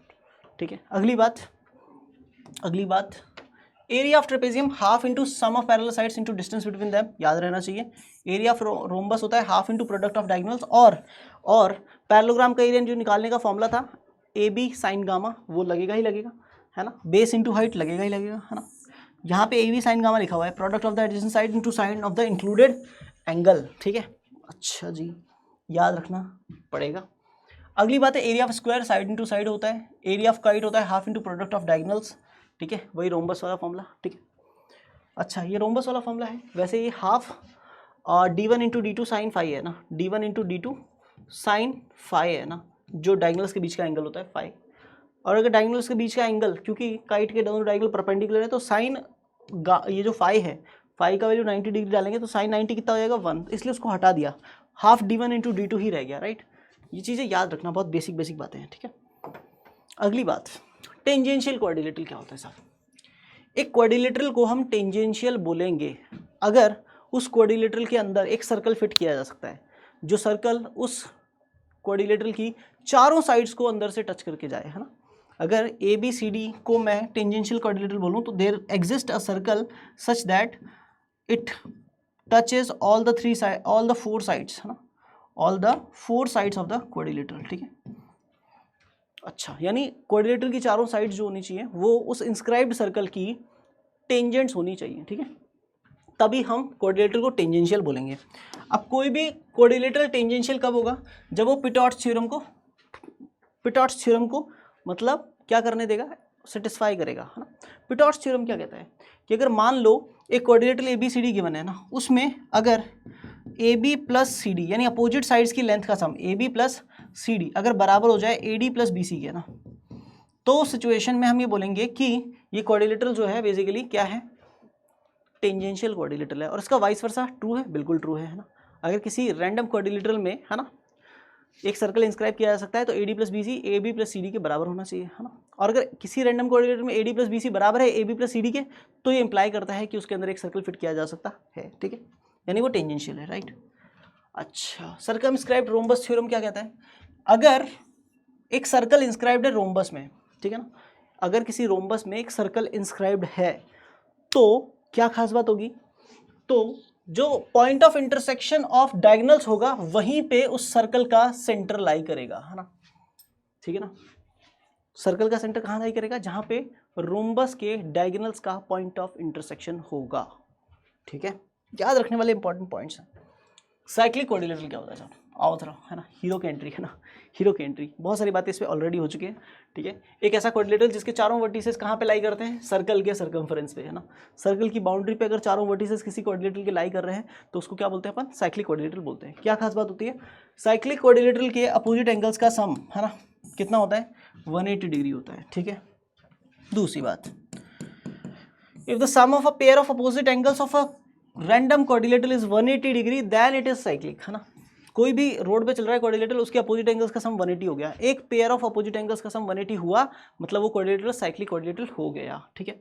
नेक्स्ट पॉइंट क्या है, if one of the side of a cyclic coordinator is produced, cyclic coordinator की कोई एक साइड को अगर प्रोड्यूस कर दें, है ना, जैसे एक कोऑर्डिनेटर साइक्लिक बना रहा हूँ मैं, ठीक है ना साहब, ये ए बी सी डी एक साइक्लिक कोऑर्डिनेटर अपना, है ना, इसकी साइड डीसी को एक्सटेंड कर दिया, तो ये जो एक्सटेंडेड पार्ट के साथ में कोऑर्डिनेटर एंगल बना रहा है ना, यानी अगर डीसी साइड को आगे पी तक एक्सटेंड किया, ठीक है ना, तो एंगल बी सी पी जो है ना, उसकी वैल्यू एंगल ए के बराबर हो जाती है।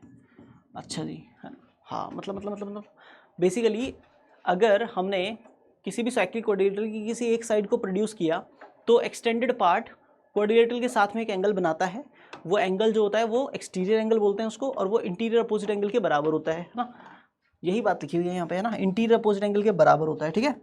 अच्छा जी, एग्जाम्पल के तौर पे डायग्राम भी दे रखा है, ये वाला बराबर होता है इसके, है ना, ठीक है।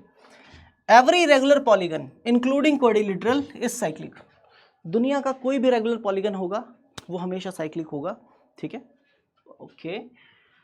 और अगर अगली बात करें, if a straight line segment joining two points subtends equal angles at the 2 points other than the same side, मतलब कुल मिला के एक लाइन सेगमेंट है ए बी, है ना साहब, इसने यहाँ पे कोई सी पॉइंट बैठा था, वहाँ पे भी एंगल जो सबटेंड किया, और यहाँ पे जो एक पॉइंट बैठा था उस पर भी सेम एंगल सबटेंड किया ना, ये पॉइंट सी है और ये पॉइंट डी है, सी पे जो एंगल सबटेंड किया वही एंगल डी पे सबटेंड किया, अगर यहाँ पे 70 डिग्री है तो यहाँ पे भी 70 डिग्री अगर सबटेंड किया है, तो ये चारों पॉइंट्स जो होंगे वो एक सर्कल के सर्कमफ्रेंस पे लाई करेंगे, ये चारों पॉइंट्स कहाँ पे लाई करेंगे, एक सर्कल के सर्कमफ्रेंस पे लाई करते हैं। यानी इन शॉर्ट हम ये बोल सकते हैं कि कोई एक लाइन सेगमेंट अगर अपने एक ही तरफ, लाइन सेगमेंट अपने एक ही तरफ दो अलग अलग पॉइंट्स पे सेम एंगल सबटेंड कर रहा है, तो बेसिकली वो चारों पॉइंट्स, 2 पॉइंट तो लाइन सेगमेंट के एंड पॉइंट्स और 2 पॉइंट जहाँ पे एंगल सेम सबटेंड कर रहा है, तो ये चारों पॉइंट्स कौन साइक्लिक हो जाएंगे या फिर किसी साइक्लिक कोऑर्डिनेटर के वर्टिसेस बन जाएंगे,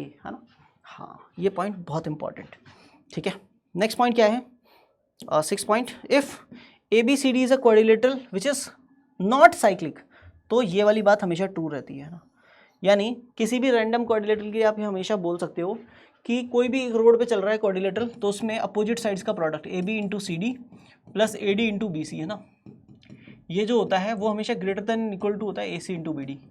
और इक्वालिटी कब होल्ड करता है, इक्वालिटी कब होल्ड करता है, equality holds if A B C D is cyclic, है ना, A B C D is cyclic. अगर A B C D cyclic quadrilateral होता है तो इक्वालिटी होल्ड करता है, और जब इक्वालिटी होल्ड करता है तो उस स्टेटमेंट को हम टॉलमीज थ्योरम बोल देते हैं। क्या बोलते हैं, टॉलमीज थ्योरम बोल देते हैं, ठीक है, इंपॉर्टेंट कॉन्सेप्ट, ठीक है।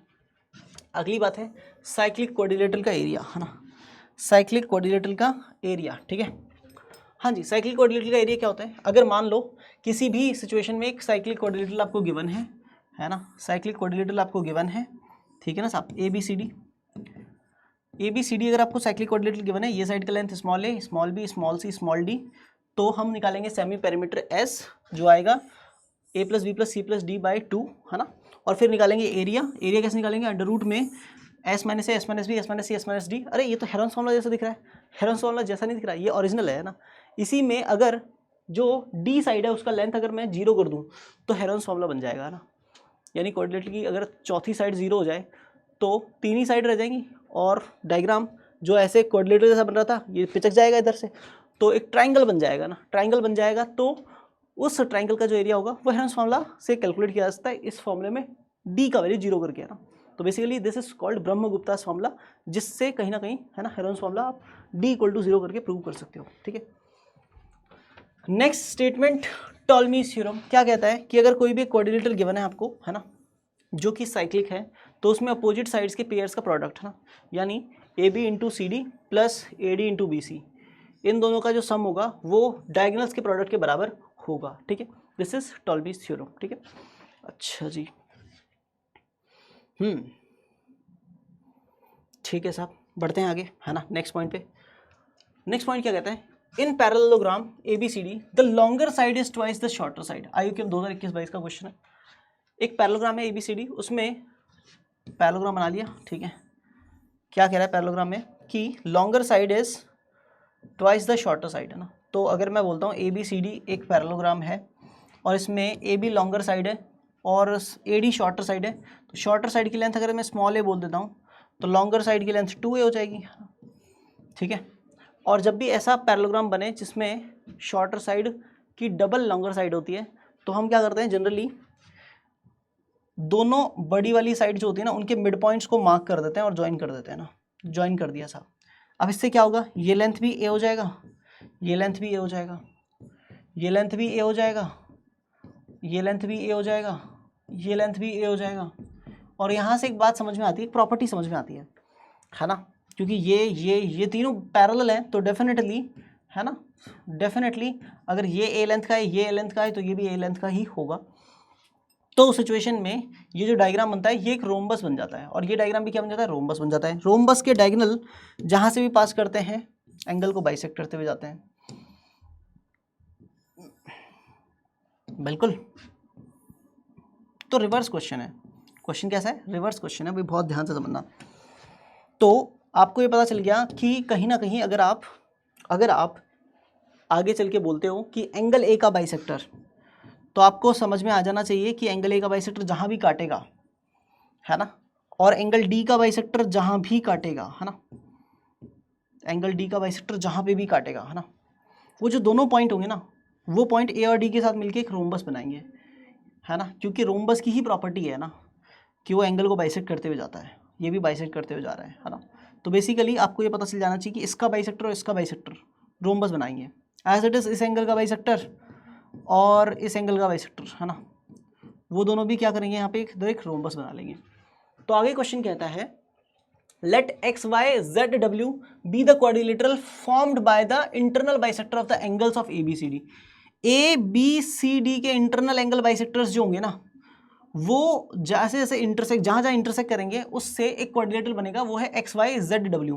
तो इस पॉइंट को एक्स बोल देते हैं, इसको वाई, इसको जेड और इसको डब्ल्यू, ठीक है। क्यों बोला, ताकि एक क्वाड्रिलेटरल बन जाए चारों बाइसेक्टर्स के कट करने पे, है ना, ठीक है, बन गया। अब क्या करें सर, आगे क्वेश्चन कहता है, if the area of X Y Z W is 10, इस एक्स वाई जेड डब्ल्यू का एरिया 10 है ना। तो पहली चीज़ मैं बता दूं आपको, जैसे इसका एरिया 10 हुआ, ठीक है ना। क्वेश्चन ने बोला कि find the area of ABCD, है ना। तो भाई IOCM का क्वेश्चन है ना, सॉल्व करेंगे बहुत तरीके से, तो भाई बहुत ध्यान से सुनना, है ना, क्योंकि हमें ये पता चल गया कि AZXD, है ना, AZXD एंड दूसरा कौन है, दूसरा है BCXZ, है ना, BCXZ। ये दोनों क्या हैं, बोथ आर क्या है, दोनों बोथ आर बेसिकली दोनों क्या है, दोनों रोम्बस हैं, क्या है, रोम्बसेस हैं ना, ठीक है, ठीक है। अब जब दोनों रोम्बस हैं, डायगोनल इनके जो होंगे वो एंगल्स को बाइसेक्ट करते हुए आएंगे, है ना, और वो वाली बात जो कह रहा था कि इंटरनल बाइसेक्टर से फेम होना चाहिए, तो वो वाली बात फुलफिल हो जाती है यहाँ पे। अब हमें पता है क्योंकि ये XYZ और W, है ना, ये जो क्वाड्रिलेटर बन रहा है ना, इसका एरिया 10 यूनिट है ना। तो अब पहली चीज़ बहुत ध्यान से समझना बेटा, अगर मैं आपको बोलूं कि कहीं ना कहीं DX जो है वो पैरेलल है ZB के, और DX जो है वो बराबर भी है ZB के, which implies that DXBZ,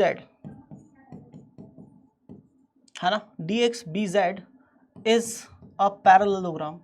तो इसमें किसी को कोई समस्या नहीं होनी चाहिए, है ना। तो वहाँ से ये पता चल जाएगा कि कहीं ना कहीं आपको वहाँ से ये आइडिया लगेगा कि ये वाली लाइन जो है ना वो पैरेलल है इसके। अच्छा जी, सिमिलरली आप ये बोलोगे कि सिमिलरली हम ये भी बोल सकते हैं ना सर कि कहीं ना कहीं जो XC है वो पैरेलल है AZ के, XC जो है वो बराबर है AZ के, तो ये इम्प्लाई करेगा ना सर CXAZ क्या है, इस पैरेललोग्राम। और फिर आप ये बोल दोगे सर कि XW जो है ना वो पैरेलल हो जाएगा किसके, YZ के। जैसे यहाँ पे आपने बोला था कि XY जो है वो पैरेलल है किसके, WZ के, वैसे यहाँ पे आप ये बोल दोगे, है ना, मतलब आप ये बोल दोगे कि ये दोनों भी पैरेलल हैं। मैंने कहा बिल्कुल बोल देंगे। तो सर इससे तो ये पता चलेगा ना कि ये इम्प्लाई कर जाएंगी दोनों बातें कि XYZW जो है ना, XYZW जो है ना सर इज अ पैरेललोग्राम। और सर जैसे ये पैरेललोग्राम होगा, पैरेललोग्राम के डायगोनल उसे 4 ऐसे ट्राइंगल्स में डिवाइड करते हैं, या पैरेललोग्राम का जो डायगोनल होता है उसे 2 कॉन्ग्रुएंट ट्राइंगल्स में डिवाइड करता है, ये तो आप मानते ही हो। तो ये जो XZ है वो इसे डिवाइड करेगा 2 ट्राइंगल्स जिनका एरिया बराबर है, या 2 ट्राइंगल जो कॉन्ग्रुएंट है और कॉन्ग्रुएंट ट्राइंगल्स का एरिया बराबर होता है। तो एरिया XZW, है ना, it implies that area XZW बराबर हो जाएगा एरिया XZY के। और जैसे ये दोनों एरिया बराबर होंगे, है ना, आपको पता था पूरा एरिया कितना था 10, दोनों बराबर हैं तो कितने कितने के 5 5 के, ये एरिया भी 5 ये भी 5, है ना। अच्छा जी, फिर मुझे पता है एज ADXZA या ADXZ and BCXZ are rhombus, ये दोनों क्या हैं, रोम्बसेस हैं, ठीक है।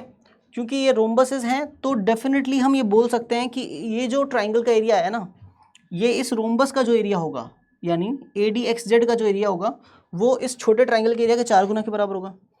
ADXZ का जो एरिया होगा वो 4 टाइम्स होगा एरिया ट्राइंगल XWZ के, which is equal to 4 5 20, and area जो होगा BCXZ का वो किसके बराबर होगा, similarly 4 times of area XYZ which is equal to also 20।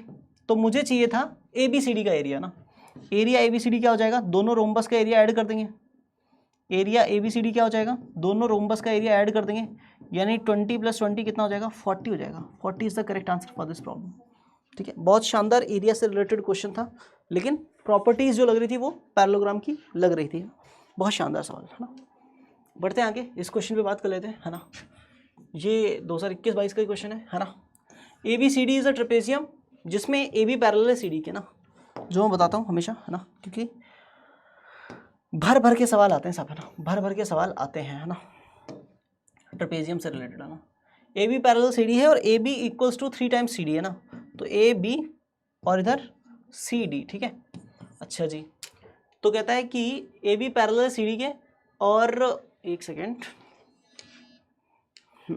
तो AB पैरेलल है CD के और AB 3 टाइम्स CD के बराबर है, let E be the mid point of the diagonal B D, है ना, डायगोनल बी डी का मिड पॉइंट कौन है, ई है, तो बी और डी को ज्वाइन कर दिया, इसका मिड पॉइंट आ गया ई, है ना, ये मिड पॉइंट आ गया ई, और ई को मिला दिया किससे, सी डी से, ताकि सी डी ई ट्राइंगल बन जाए, है ना, सी डी ई ट्राइंगल बन जाए।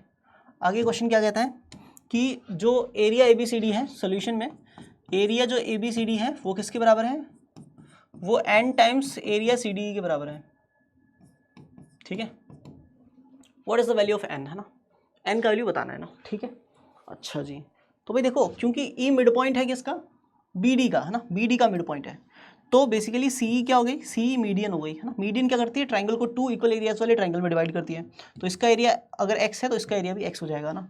तो मैंने क्या किया सोल्यूशन में, सबसे पहले लेट कर लिया एरिया ट्राइंगल सी डी, है ना, कितना ले लिया, x ले लिया, विच इम्प्लाइज दैट एरिया जो area triangle D C B जो होगा वो कितना हो जाएगा, x प्लस एक्स यानी 2x, है ना। अच्छा जी, तो डी सी बी का एरिया निकालने का तरीका क्या होगा, half into base into height, तो हाफ इंटू मान लेता हूँ कि बी पॉइंट से अगर इसके ऊपर ऑल्टीट्यूड डालूंगा तो उसकी लेंथ कितनी आएगी, h आएगी ना, मान ली मैंने, है ना, ठीक है ना। तो मैं ये बोल सकता हूँ कि एरिया डी सी बी जो होगा ना वो कितना हो जाएगा, हाफ इंटू बेस तो डी सी और height h, that is equal to 2x। तो कहीं ना कहीं वहाँ से आपको ये पता चल गया कि इसका वैल्यू 2x होता है ना। अच्छा, फिर मैंने सोचा यार area triangle A D B बी कैलकुलेट कर लिया जाए, तो वो कितना हो जाएगा, हाफ इंटू बेस तो ए बी लेंगे और हाइट कितनी हो जाएगी, h, हाइट तो सेम ही रहेगी ना, दोनों पैरेलल लाइंस के बीच में डिस्टेंस कैसी रहेगी, हमेशा बराबर रहेगी, कितना भी आगे कितना भी पीछे ले जाओ, है ना। तो हाफ एज इट इज रहेगा, ए बी की जगह क्या लिख सकते हैं अपन, 3 टाइम्स सी डी लिख सकते हैं, तो 3 टाइम्स सी डी लिख दिया, इंटू में h लिख दिया, 3 को बाहर कर दिया तो half into C D into H रह गया, half into C D into H की जगह 2x लिख सकते हो आप, तो यहाँ पे 3 इंटू 2x लिखोगे तो बेसिकली 6x आ जाएगा एरिया, है ना।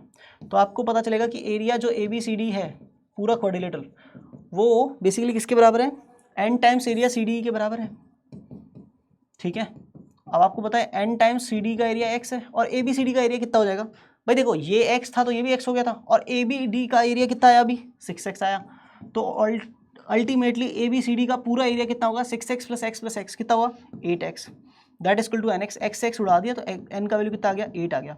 बहुत ही शानदार छोटा सा सवाल, है ना, बहुत आसान सवाल था, ठीक है। बढ़ते हैं आगे नेक्स्ट पॉइंट की तरफ, है ना। नेक्स्ट पॉइंट क्या कहते हैं, let A B C D be a rectangle with A B plus B C plus C D equal to 20, है ना। एक रेक्टेंगल है जिसमें आपको क्या गिवन है, A B C D, basically A B C D, है ना, एक रेक्टेंगल है अपना, उसमें आपको गिवन है A B plus B C plus C D, है ना। ए बी को ए मान लेते हैं तो उसके सामने वाली साइड डी सी बी कितनी हो जाएगी, ए हो जाएगी, और बी सी को 2b मान लेते हैं ना, ठीक है, एक बार के लिए ना। तो जो सोल्यूशन में देखते हैं हमें लिखा हुआ है A B plus B C plus C D, है ना, दैट इज इक्वल टू जो अपने को 20 दे रखा है उसमें ए बी की जगह ए, बी सी की जगह 2b और सी डी की जगह ए, दैट इज इक्वल टू 20। तो a प्लस ए कितना हुआ साहब, 2a, तो 2a प्लस 2b कितना हुआ, 20। तो कहीं ना कहीं यहाँ से 2 कॉमन ले लिया, a plus B that is equal to 20, तो a का वैल्यू, a प्लस बी का वैल्यू कितना आ जाएगा, 20 के अपॉन में 2 यानी 10 आ जाएगा, a प्लस बी का वैल्यू 10 आ गया। आगे क्वेश्चन क्या कहता है, a equal to 9 where e is the mid point of the side BC side का मिड पॉइंट e है ना। तो a और e को मिलाओगे तो a का लेंथ 9 है ना। मैंने कहा बहुत बढ़िया, अगर ये मिड पॉइंट है तो ये डिस्टेंस कितनी हो जाएगी, b यूनिट, और ये डिस्टेंस भी कितनी हो जाएगी, b यूनिट, है ना। अच्छा, और ये एंगल 90 डिग्री का है तो इसमें पाइथागोरस लगा सकते हैं, है ना। तो मैंने बोला तुरंत इन ट्राइंगल ए बी ई, मैंने क्या बोला, इन ट्राइंगल ए बी ई क्या बोल सकते हैं अपन कि बाय पाइथागोरस थ्योरम हम ये बोल सकते हैं कि A square plus B square that is equal to 9 square, है ना।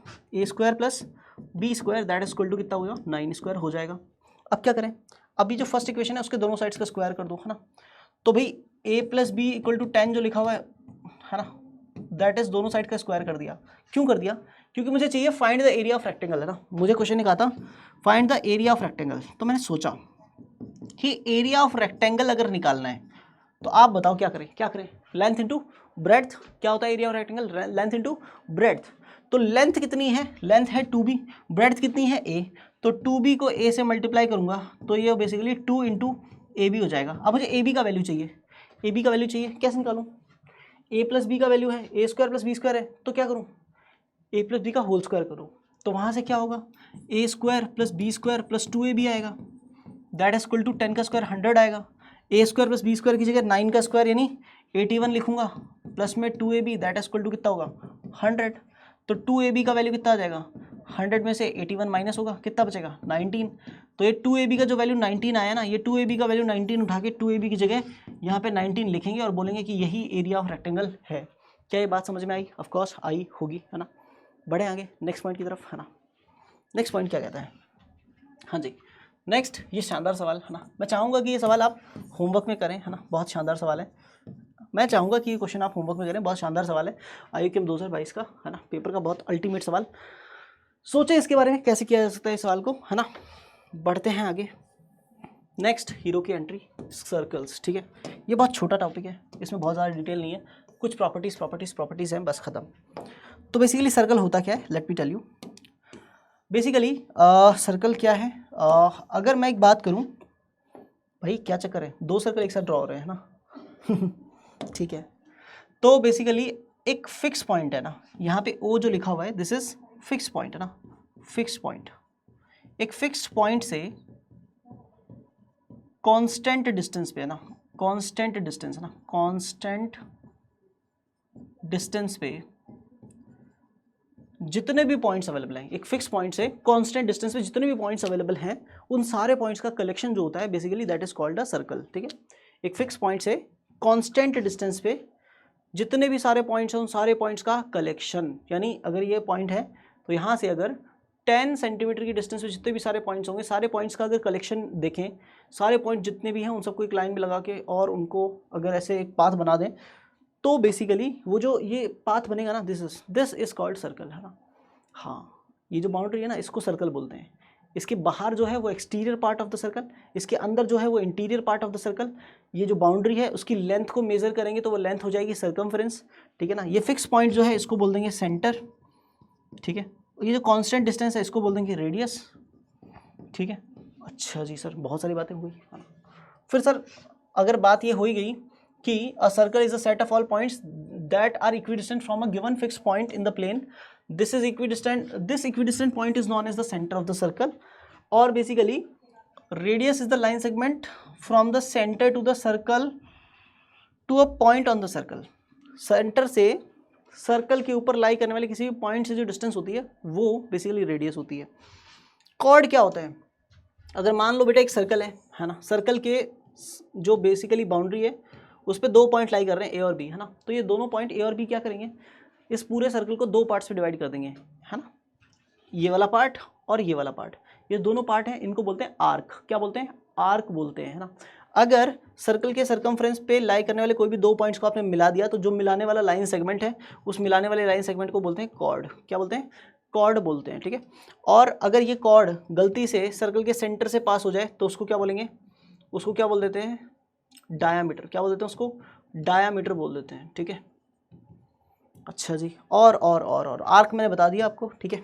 बढ़ते हैं आगे नेक्स्ट पॉइंट पे, ठीक है। कुछ प्रॉपर्टीज है ना। पहली प्रॉपर्टी है ना, there is one and only one circle passing through the 3 non collinear points. 3 अगर नॉन कोलिनियर पॉइंट्स हैं उनसे पास होने वाला एक यूनिक सर्कल होता है ना, और 3 नॉन कोलिनियर पॉइंट से एक ट्राइंगल भी बनता है। तो आपको ये समझना चाहिए कि हर एक ट्राइंगल का एक यूनिक सर्कम सर्कल एग्जिस्ट करता है दुनिया में ना।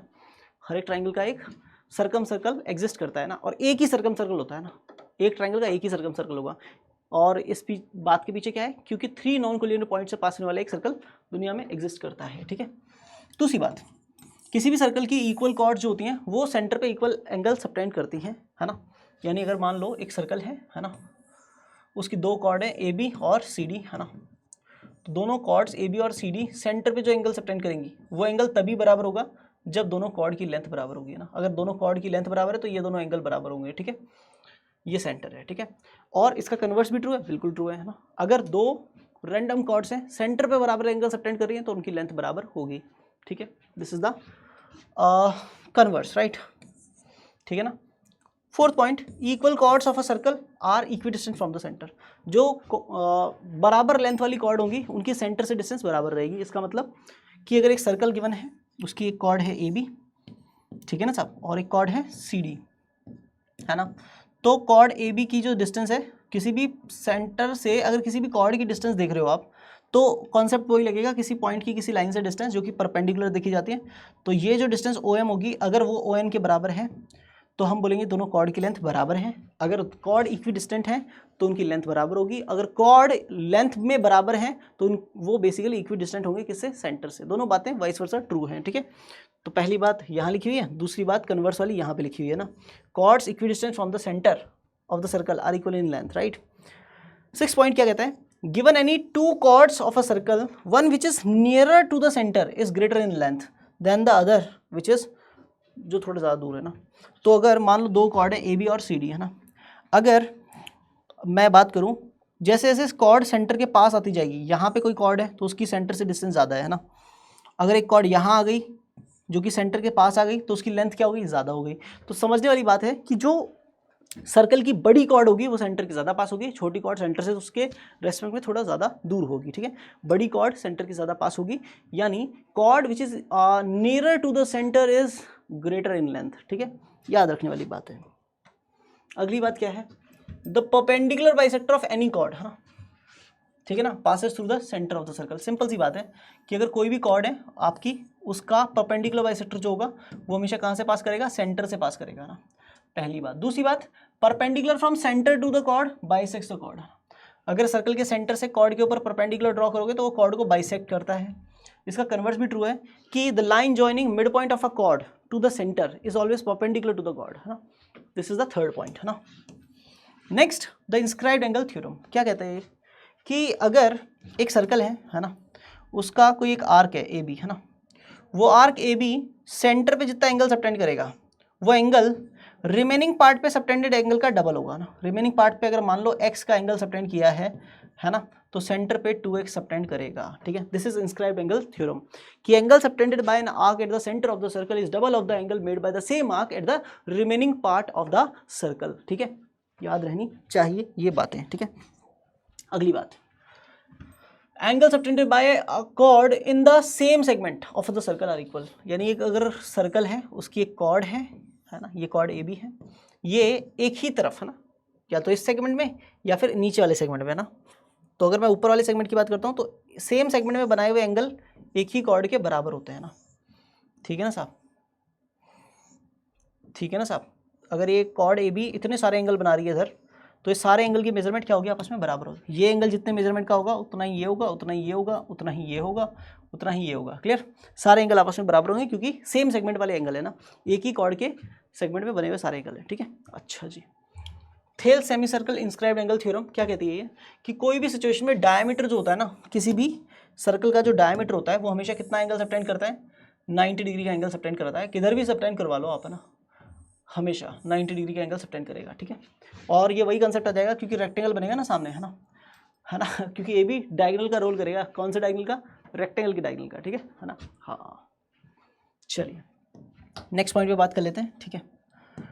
हाँ जी, नेक्स्ट पॉइंट क्या कहता है, टेंजेंट, है ना, ठीक है।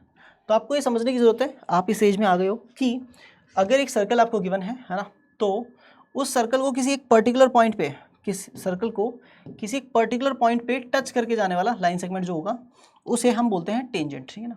अगर एक सर्कल और एक लाइन, है ना, एक सर्कल और एक लाइन, है ना, सर्कल और लाइन के बीच में, है ना, नंबर ऑफ कॉमन पॉइंट्स कितने हैं, 1, है ना, तो उस सिचुएशन में लाइन को क्या बोला जाएगा, टेंजेंट बोला जाएगा। लाइन को क्या बोला जाएगा, लाइन को बोला जाएगा टेंजेंट, ठीक है। अगर नंबर ऑफ कॉमन पॉइंट कितने हैं, 1 है ना। अगर मान लो एक सर्कल है, ठीक है, एक सर्कल है और उसके साथ साथ लाइन है एक, है ना, और सर्कल और लाइन के number of point of intersection कितने हैं, अगर 2 हैं, ठीक है ना। एक लाइन है, ठीक है ना, पी ए बी, वो सर्कल को 2 अलग अलग पॉइंट्स पे कट करके जा रही है, या फिर ये समझ लो कि एक लाइन और एक सर्कल के बीच में नंबर ऑफ कॉमन पॉइंट्स अगर 2 हो जाए तो उस सिचुएशन में इस लाइन को क्या बोला जाता है, इस लाइन को बोला जाता है सीकेंट। क्या बोला जाता है, सीकेंट।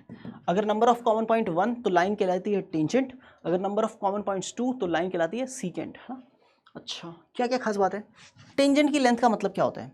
जैसे मान लो एक सर्कल है ना, किसी आउटसाइड पॉइंट से सर्कल के ऊपर कितनी टेंजेंट ड्रॉ कर सकते हैं, 2 टेंजेंट ड्रॉ कर सकते हैं मैक्सिमम, ठीक है।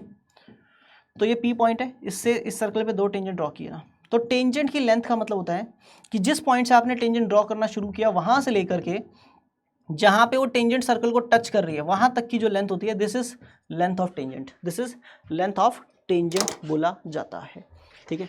बढ़ते हैं आगे, वेट फॉर अ सेकेंड।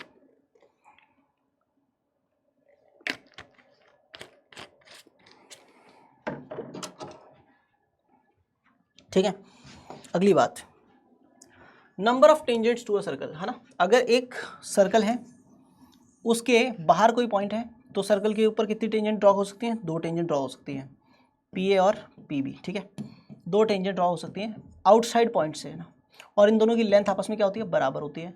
और बेसिकली ये दोनों जो टेंजेंट होती हैं उनको, उनके बेसिकली पॉइंट ऑफ इंटरसेक्शन को अगर सेंटर से मिला दें तो दोनों टेंजेंट उस सेंटर से जॉइनिंग लाइन के ऊपर सेम एंगल सबटेंड करती हैं। ये एंगल भी थीटा, ये एंगल भी थीटा। और दोनों टेंजेंट सेंटर पे भी सेम एंगल सबटेंड करती हैं। ये एंगल अगर x है तो ये भी x होगा। क्लियर? अच्छा, अगर किसी सिचुएशन में एक सर्कल है, उसके ऊपर कोई पॉइंट लाई कर रहा है P, तो उस पॉइंट P से पास होने वाली कितनी टेंजेंट एग्जिस्ट करेंगी? सिर्फ एक, है ना, ओनली एक टेंजेंट। और अगर मान लो एक सर्कल है, उसके इनसाइड कोई पॉइंट P है ना, तो कितनी टेंजेंट ड्रॉ हो सकती है? No tangent can be drawn, हाँ। क्योंकि अगर कोई टेंजेंट आप सर्कल के इनसाइडर पॉइंट से ड्रॉ करना चाहते हो तो सर्कल को एक नहीं 2 पॉइंट पे इंटरसेक्ट करके जाएगी, है ना। तो वो टेंजेंट ना होकर के क्या हो जाएगी? सीकेंट हो जाएगी, है ना। तो सिंपल सी बात है, टेंजेंट किसी भी सर्कल के इनसाइड करने वाले पॉइंट, इनसाइड वाले पॉइंट से टेंजेंट ड्रॉ की नहीं जा सकती, ठीक है। तो यहाँ पे कुछ बातें लिखी हुई हैं। One and only one tangent can be drawn to a circle at any point on its circumference. The tangent at any point of the circle is perpendicular to the radius through the point of contact. This is important, है ना, this is important.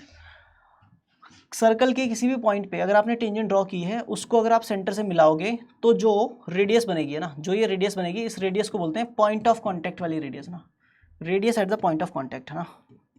जहाँ पे tangent draw की है, this point is point of contact, point of contact.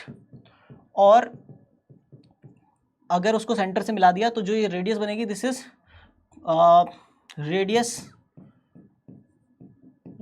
At the point of contact, point of contact, ठीक है।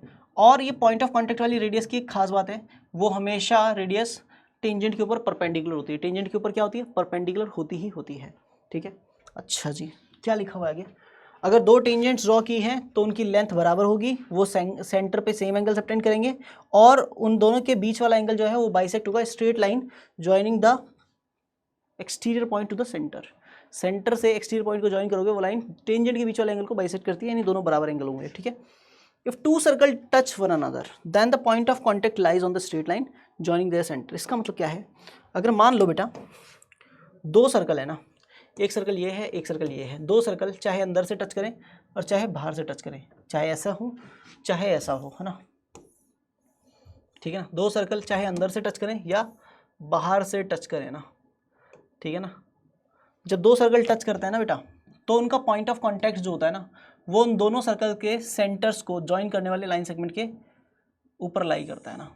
यानी अगर ये O1 सेंटर है छोटे सर्कल का, O2 सेंटर है बड़े सर्कल का, तो दोनों सेंटर्स को ज्वाइन करोगे तो वो सेंटर्स को ज्वाइन करने वाली लाइन हमेशा उनके पॉइंट ऑफ कॉन्टैक्ट से पास होती है, ठीक है।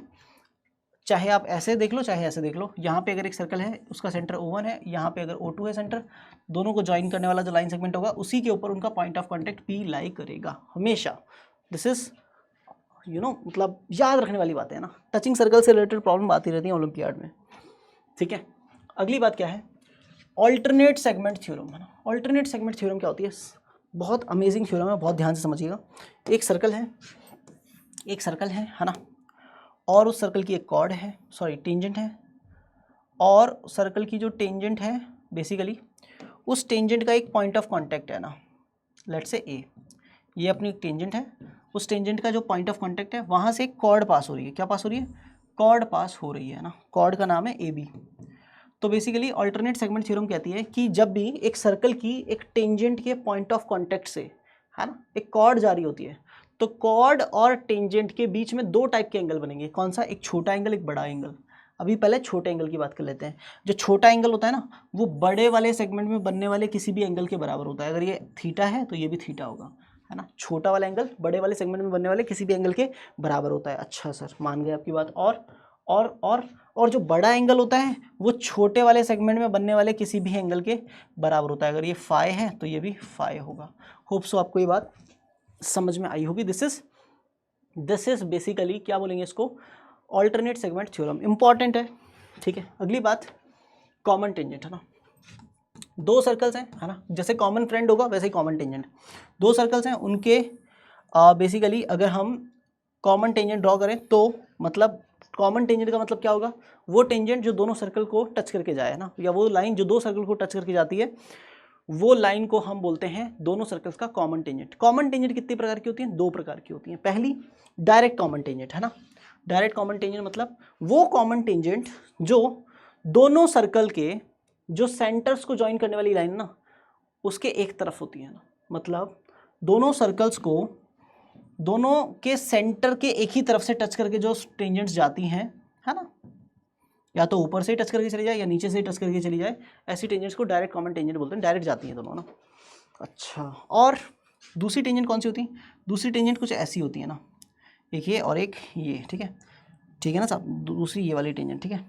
दोनों में क्या खास बात है, ये दोनों टेंजेंट की क्या खास बात है साहब, इन दोनों की खास बात ये है कि ये दोनों सर्कल्स को टच करके जाएंगी, लेकिन दोनों के सेंटर्स जो हैं उनके जॉइनिंग लाइन सेगमेंट को बीच में से इंटरसेक्ट करके जाएगी ना। हाँ बिल्कुल, यानी O1 और O2 को बीच, O1 और O2 के बीच में इन दोनों टेंजेंट्स का इंटरसेक्शन पॉइंट होता है, तो इनको ट्रांसवर्स कॉमन टेंजेंट बोलते हैं ना। ट्रांसवर्स कॉमन टेंजेंट इसलिए क्योंकि ये दोनों सर्कल्स में से किसी एक सर्कल को ऊपर की तरफ अगर कट कर रही है तो दूसरे सर्कल को नीचे की तरफ कट करती है, अगर किसी एक सर्कल को ऊपर की तरफ टच कर रही है तो दूसरे वाले को नीचे की तरफ टच करेगी, तो ये इसका काम जो है वो ट्रांसवर्स है, उल्टा है थोड़ा सा ना, तो इसको ट्रांसवर्स बोलेंगे, है ना, इन दोनों को डायरेक्ट बोलेंगे।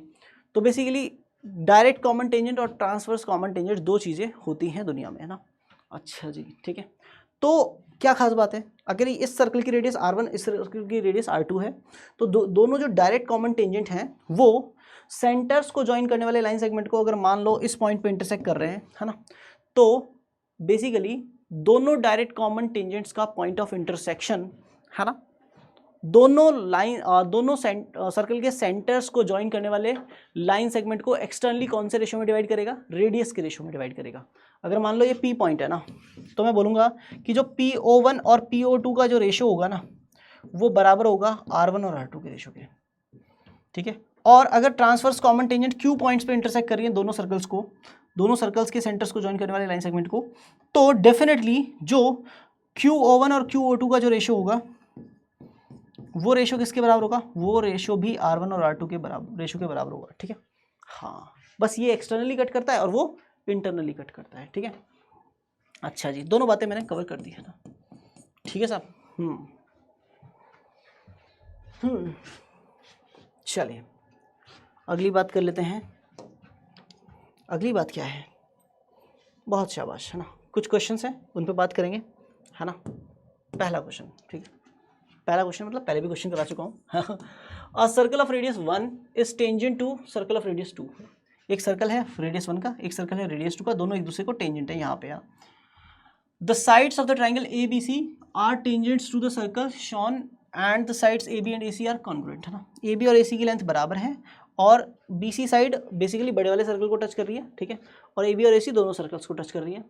तो what is the area of triangle ABC, ये हमें बताना है, सिर्फ दोनों सर्कल की रेडियस ही पता है, उसके अलावा कुछ भी पता नहीं है। तो मैंने बोला कि ये जो सेंटर है ना इसको O1 बोल दो, इस सेंटर को O2 बोल दो, है ना, और यहाँ से एक परपेंडिकुलर ड्रॉ कर दो, ठीक है, ठीक है, ये D पॉइंट बोल दो, है ना, यहाँ पे P पॉइंट बोल दो, ये पॉइंट ऑफ कॉन्टैक्ट वाली रेडियस हो गई, ये भी पॉइंट ऑफ कॉन्टैक्ट वाली रेडियस हो गई, तो परपेंडिकुलर होगी। और क्या करें, और क्या करें, और क्या करें, और क्या करें, और क्या करें, अगर ये रेडियस 2 है, ये डिस्टेंस अगर 2 है तो ये डिस्टेंस भी 2 यूनिट हो जाएगी, है ना।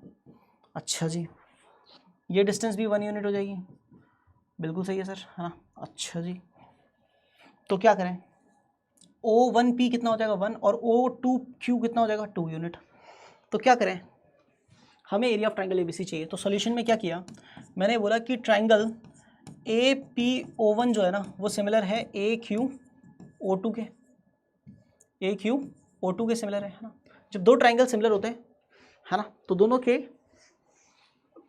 कॉरस्पॉन्डिंग साइड्स क्या हो जाती हैं, प्रोपोर्शनल हो जाती हैं। तो क्या बोलूँगा मैं कि जो रेशियो अपना AO1 और AO2 का रहेगा ना, है ना, वही रेशियो PO1 और QO2 का रहेगा। ठीक है सर, मान गए बात। अब क्या करें, अब एक काम कर लो, अगर ये रेशियो बराबर हो गया तो AO1 कितना है पता नहीं, तो उसको x मान लो, तो AO2 कितना हो जाएगा। अगर AO1 को आप x मान लोगे तो O1 O2 कितना है दो सर्कल्स के सेंटर के बीच में डिस्टेंस, अगर दोनों सर्कल टच कर रहे हो तो दोनों की रेडियस के बराबर, सम के बराबर, यानी 1 + 2 कितना हो जाएगा 3, तो AO2 कितना हो जाएगा x + 3, that is equal to PO1 कितना है, PO1 छोटे सर्कल की रेडियस 1 और QO2 क्या है, बड़े सर्कल की रेडियस विच इज़ 2। तो यहाँ से आपको x का वैल्यू मिल जाएगा, तो 2x = x + 3, तो आप यहाँ पे x को इधर ला के माइनस करवाओगे 2x में से, तो x बचेगा, that is equal to 3। x किसको माना था, AO1 को, तो AO1 कितना हो गया अपना 3 यूनिट हो गया ना, ठीक है ना। यहाँ पे हमने लेट कर लिया था AO1 = x, तो जैसे AO1 अपना 3 आया और ये 1 था, तो मैंने AP निकाल लिया पाइथागोरस थ्योरम से ना। मैंने क्या बोला, इन ट्राइंगल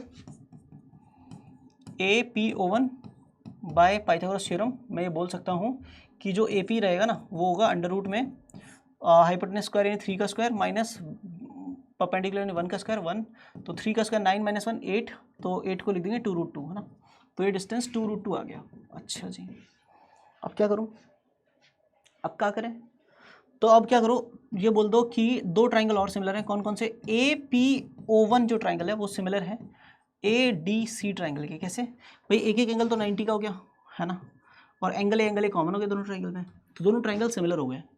सिमिलर हो गए तो जो रेशियो AP और AD का रहेगा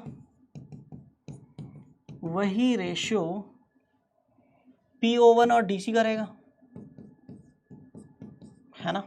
हाँ, AP और AD का जो रेशियो रहेगा वही PO1 और DC का रहेगा। तो AP कितना होगा भाई, ये 3 हो गया, ये भी 3 हो गया 6, और ये कितना है, ये 2 है, तो ये पूरा AD तो हो गया 8, तो AD 8 हो गया, और AP कितना था, AP आया 2√2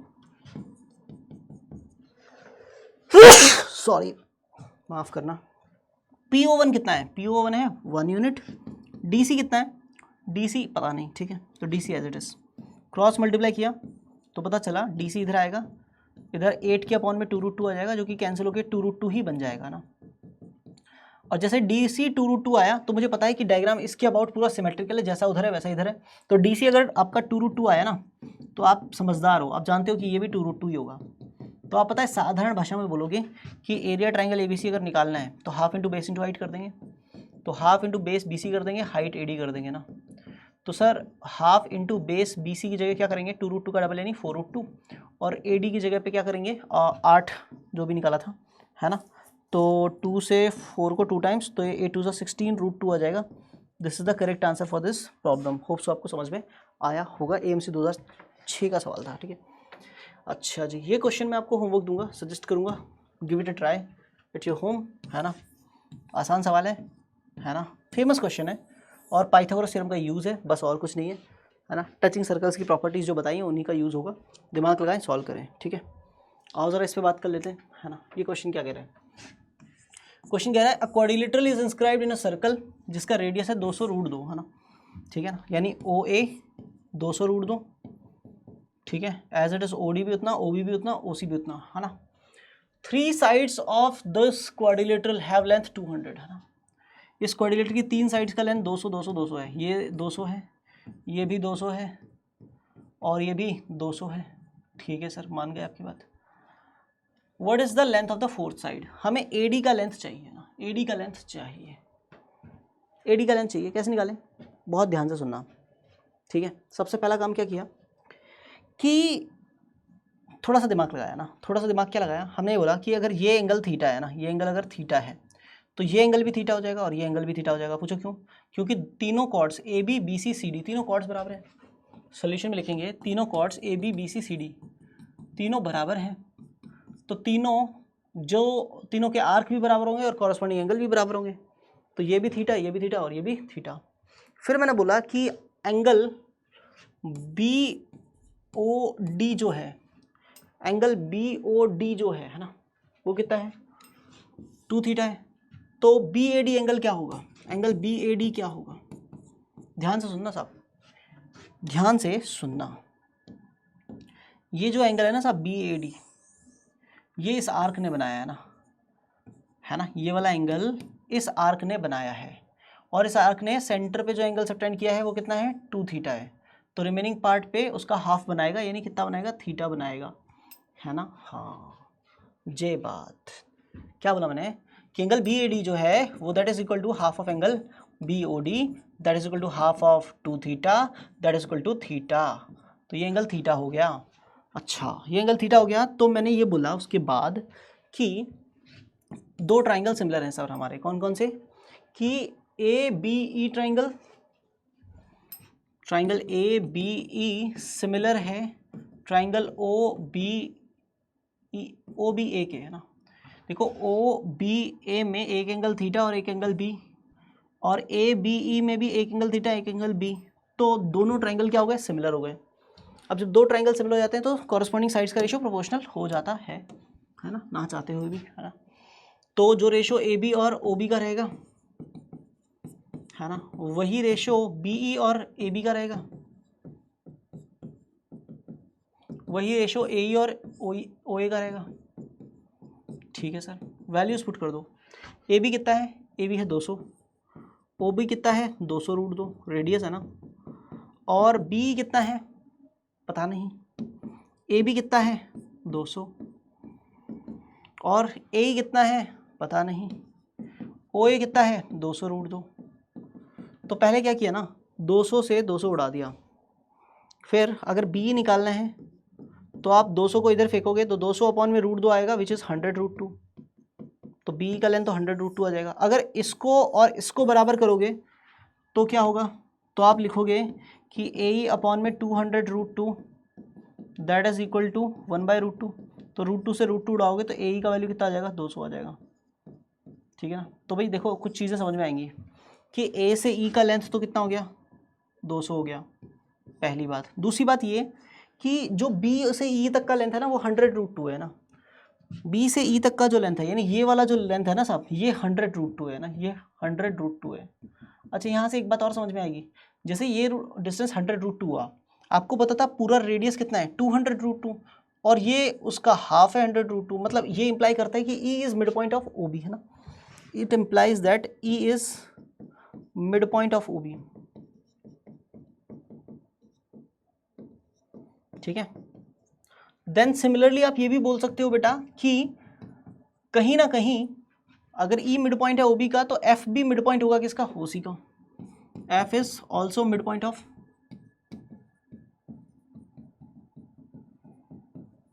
ओ सी। तो उस सिचुएशन में आप ये बोल सकते हो बाय मिड पॉइंट थ्योरम, क्या होगा मिड पॉइंट थ्योरम से, कि जो ई एफ होगा ना वो पैरेलल होगा किसके, ई एफ जो होगा वो पैरेलल होगा किसके, बी सी के, और ई एफ जो होगा ना वो लेंथ में हाफ ऑफ बी सी के बराबर होगा। तो बी सी का लेंथ कितना है, बी सी का लेंथ कितना है साहब 200, तो 200 का हाफ करेंगे कितना आएगा, 100 आ जाएगा। This is basically E F का लेंथ, है ना। ई एफ का लेंथ 100 आ गया, और फिर आप ये बोलोगे जितना ये है उतना ही वो होगा, है ना, क्योंकि सेम सिनेरियो दोनों तरफ है ना। ठीक है ना। जैसे ए ई आपका 200 आया तो ये इंप्लाई करेगा कि सिमिलरली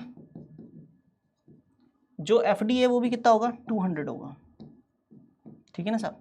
तो अगर मुझे फोर्थ साइड की लेंथ चाहिए थी, यानी ए डी की लेंथ चाहिए, तो ए डी का लेंथ कितना हो जाएगा, A E plus E F plus में F D.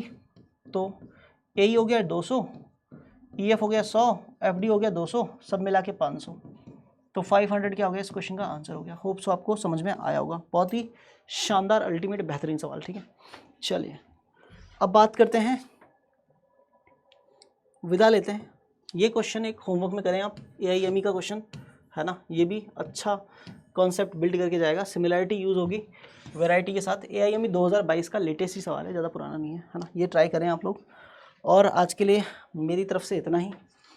Thanks to all of you, thank you, bye bye, have a nice day, hope you enjoy today's lecture, thank you, bye, see in the next class.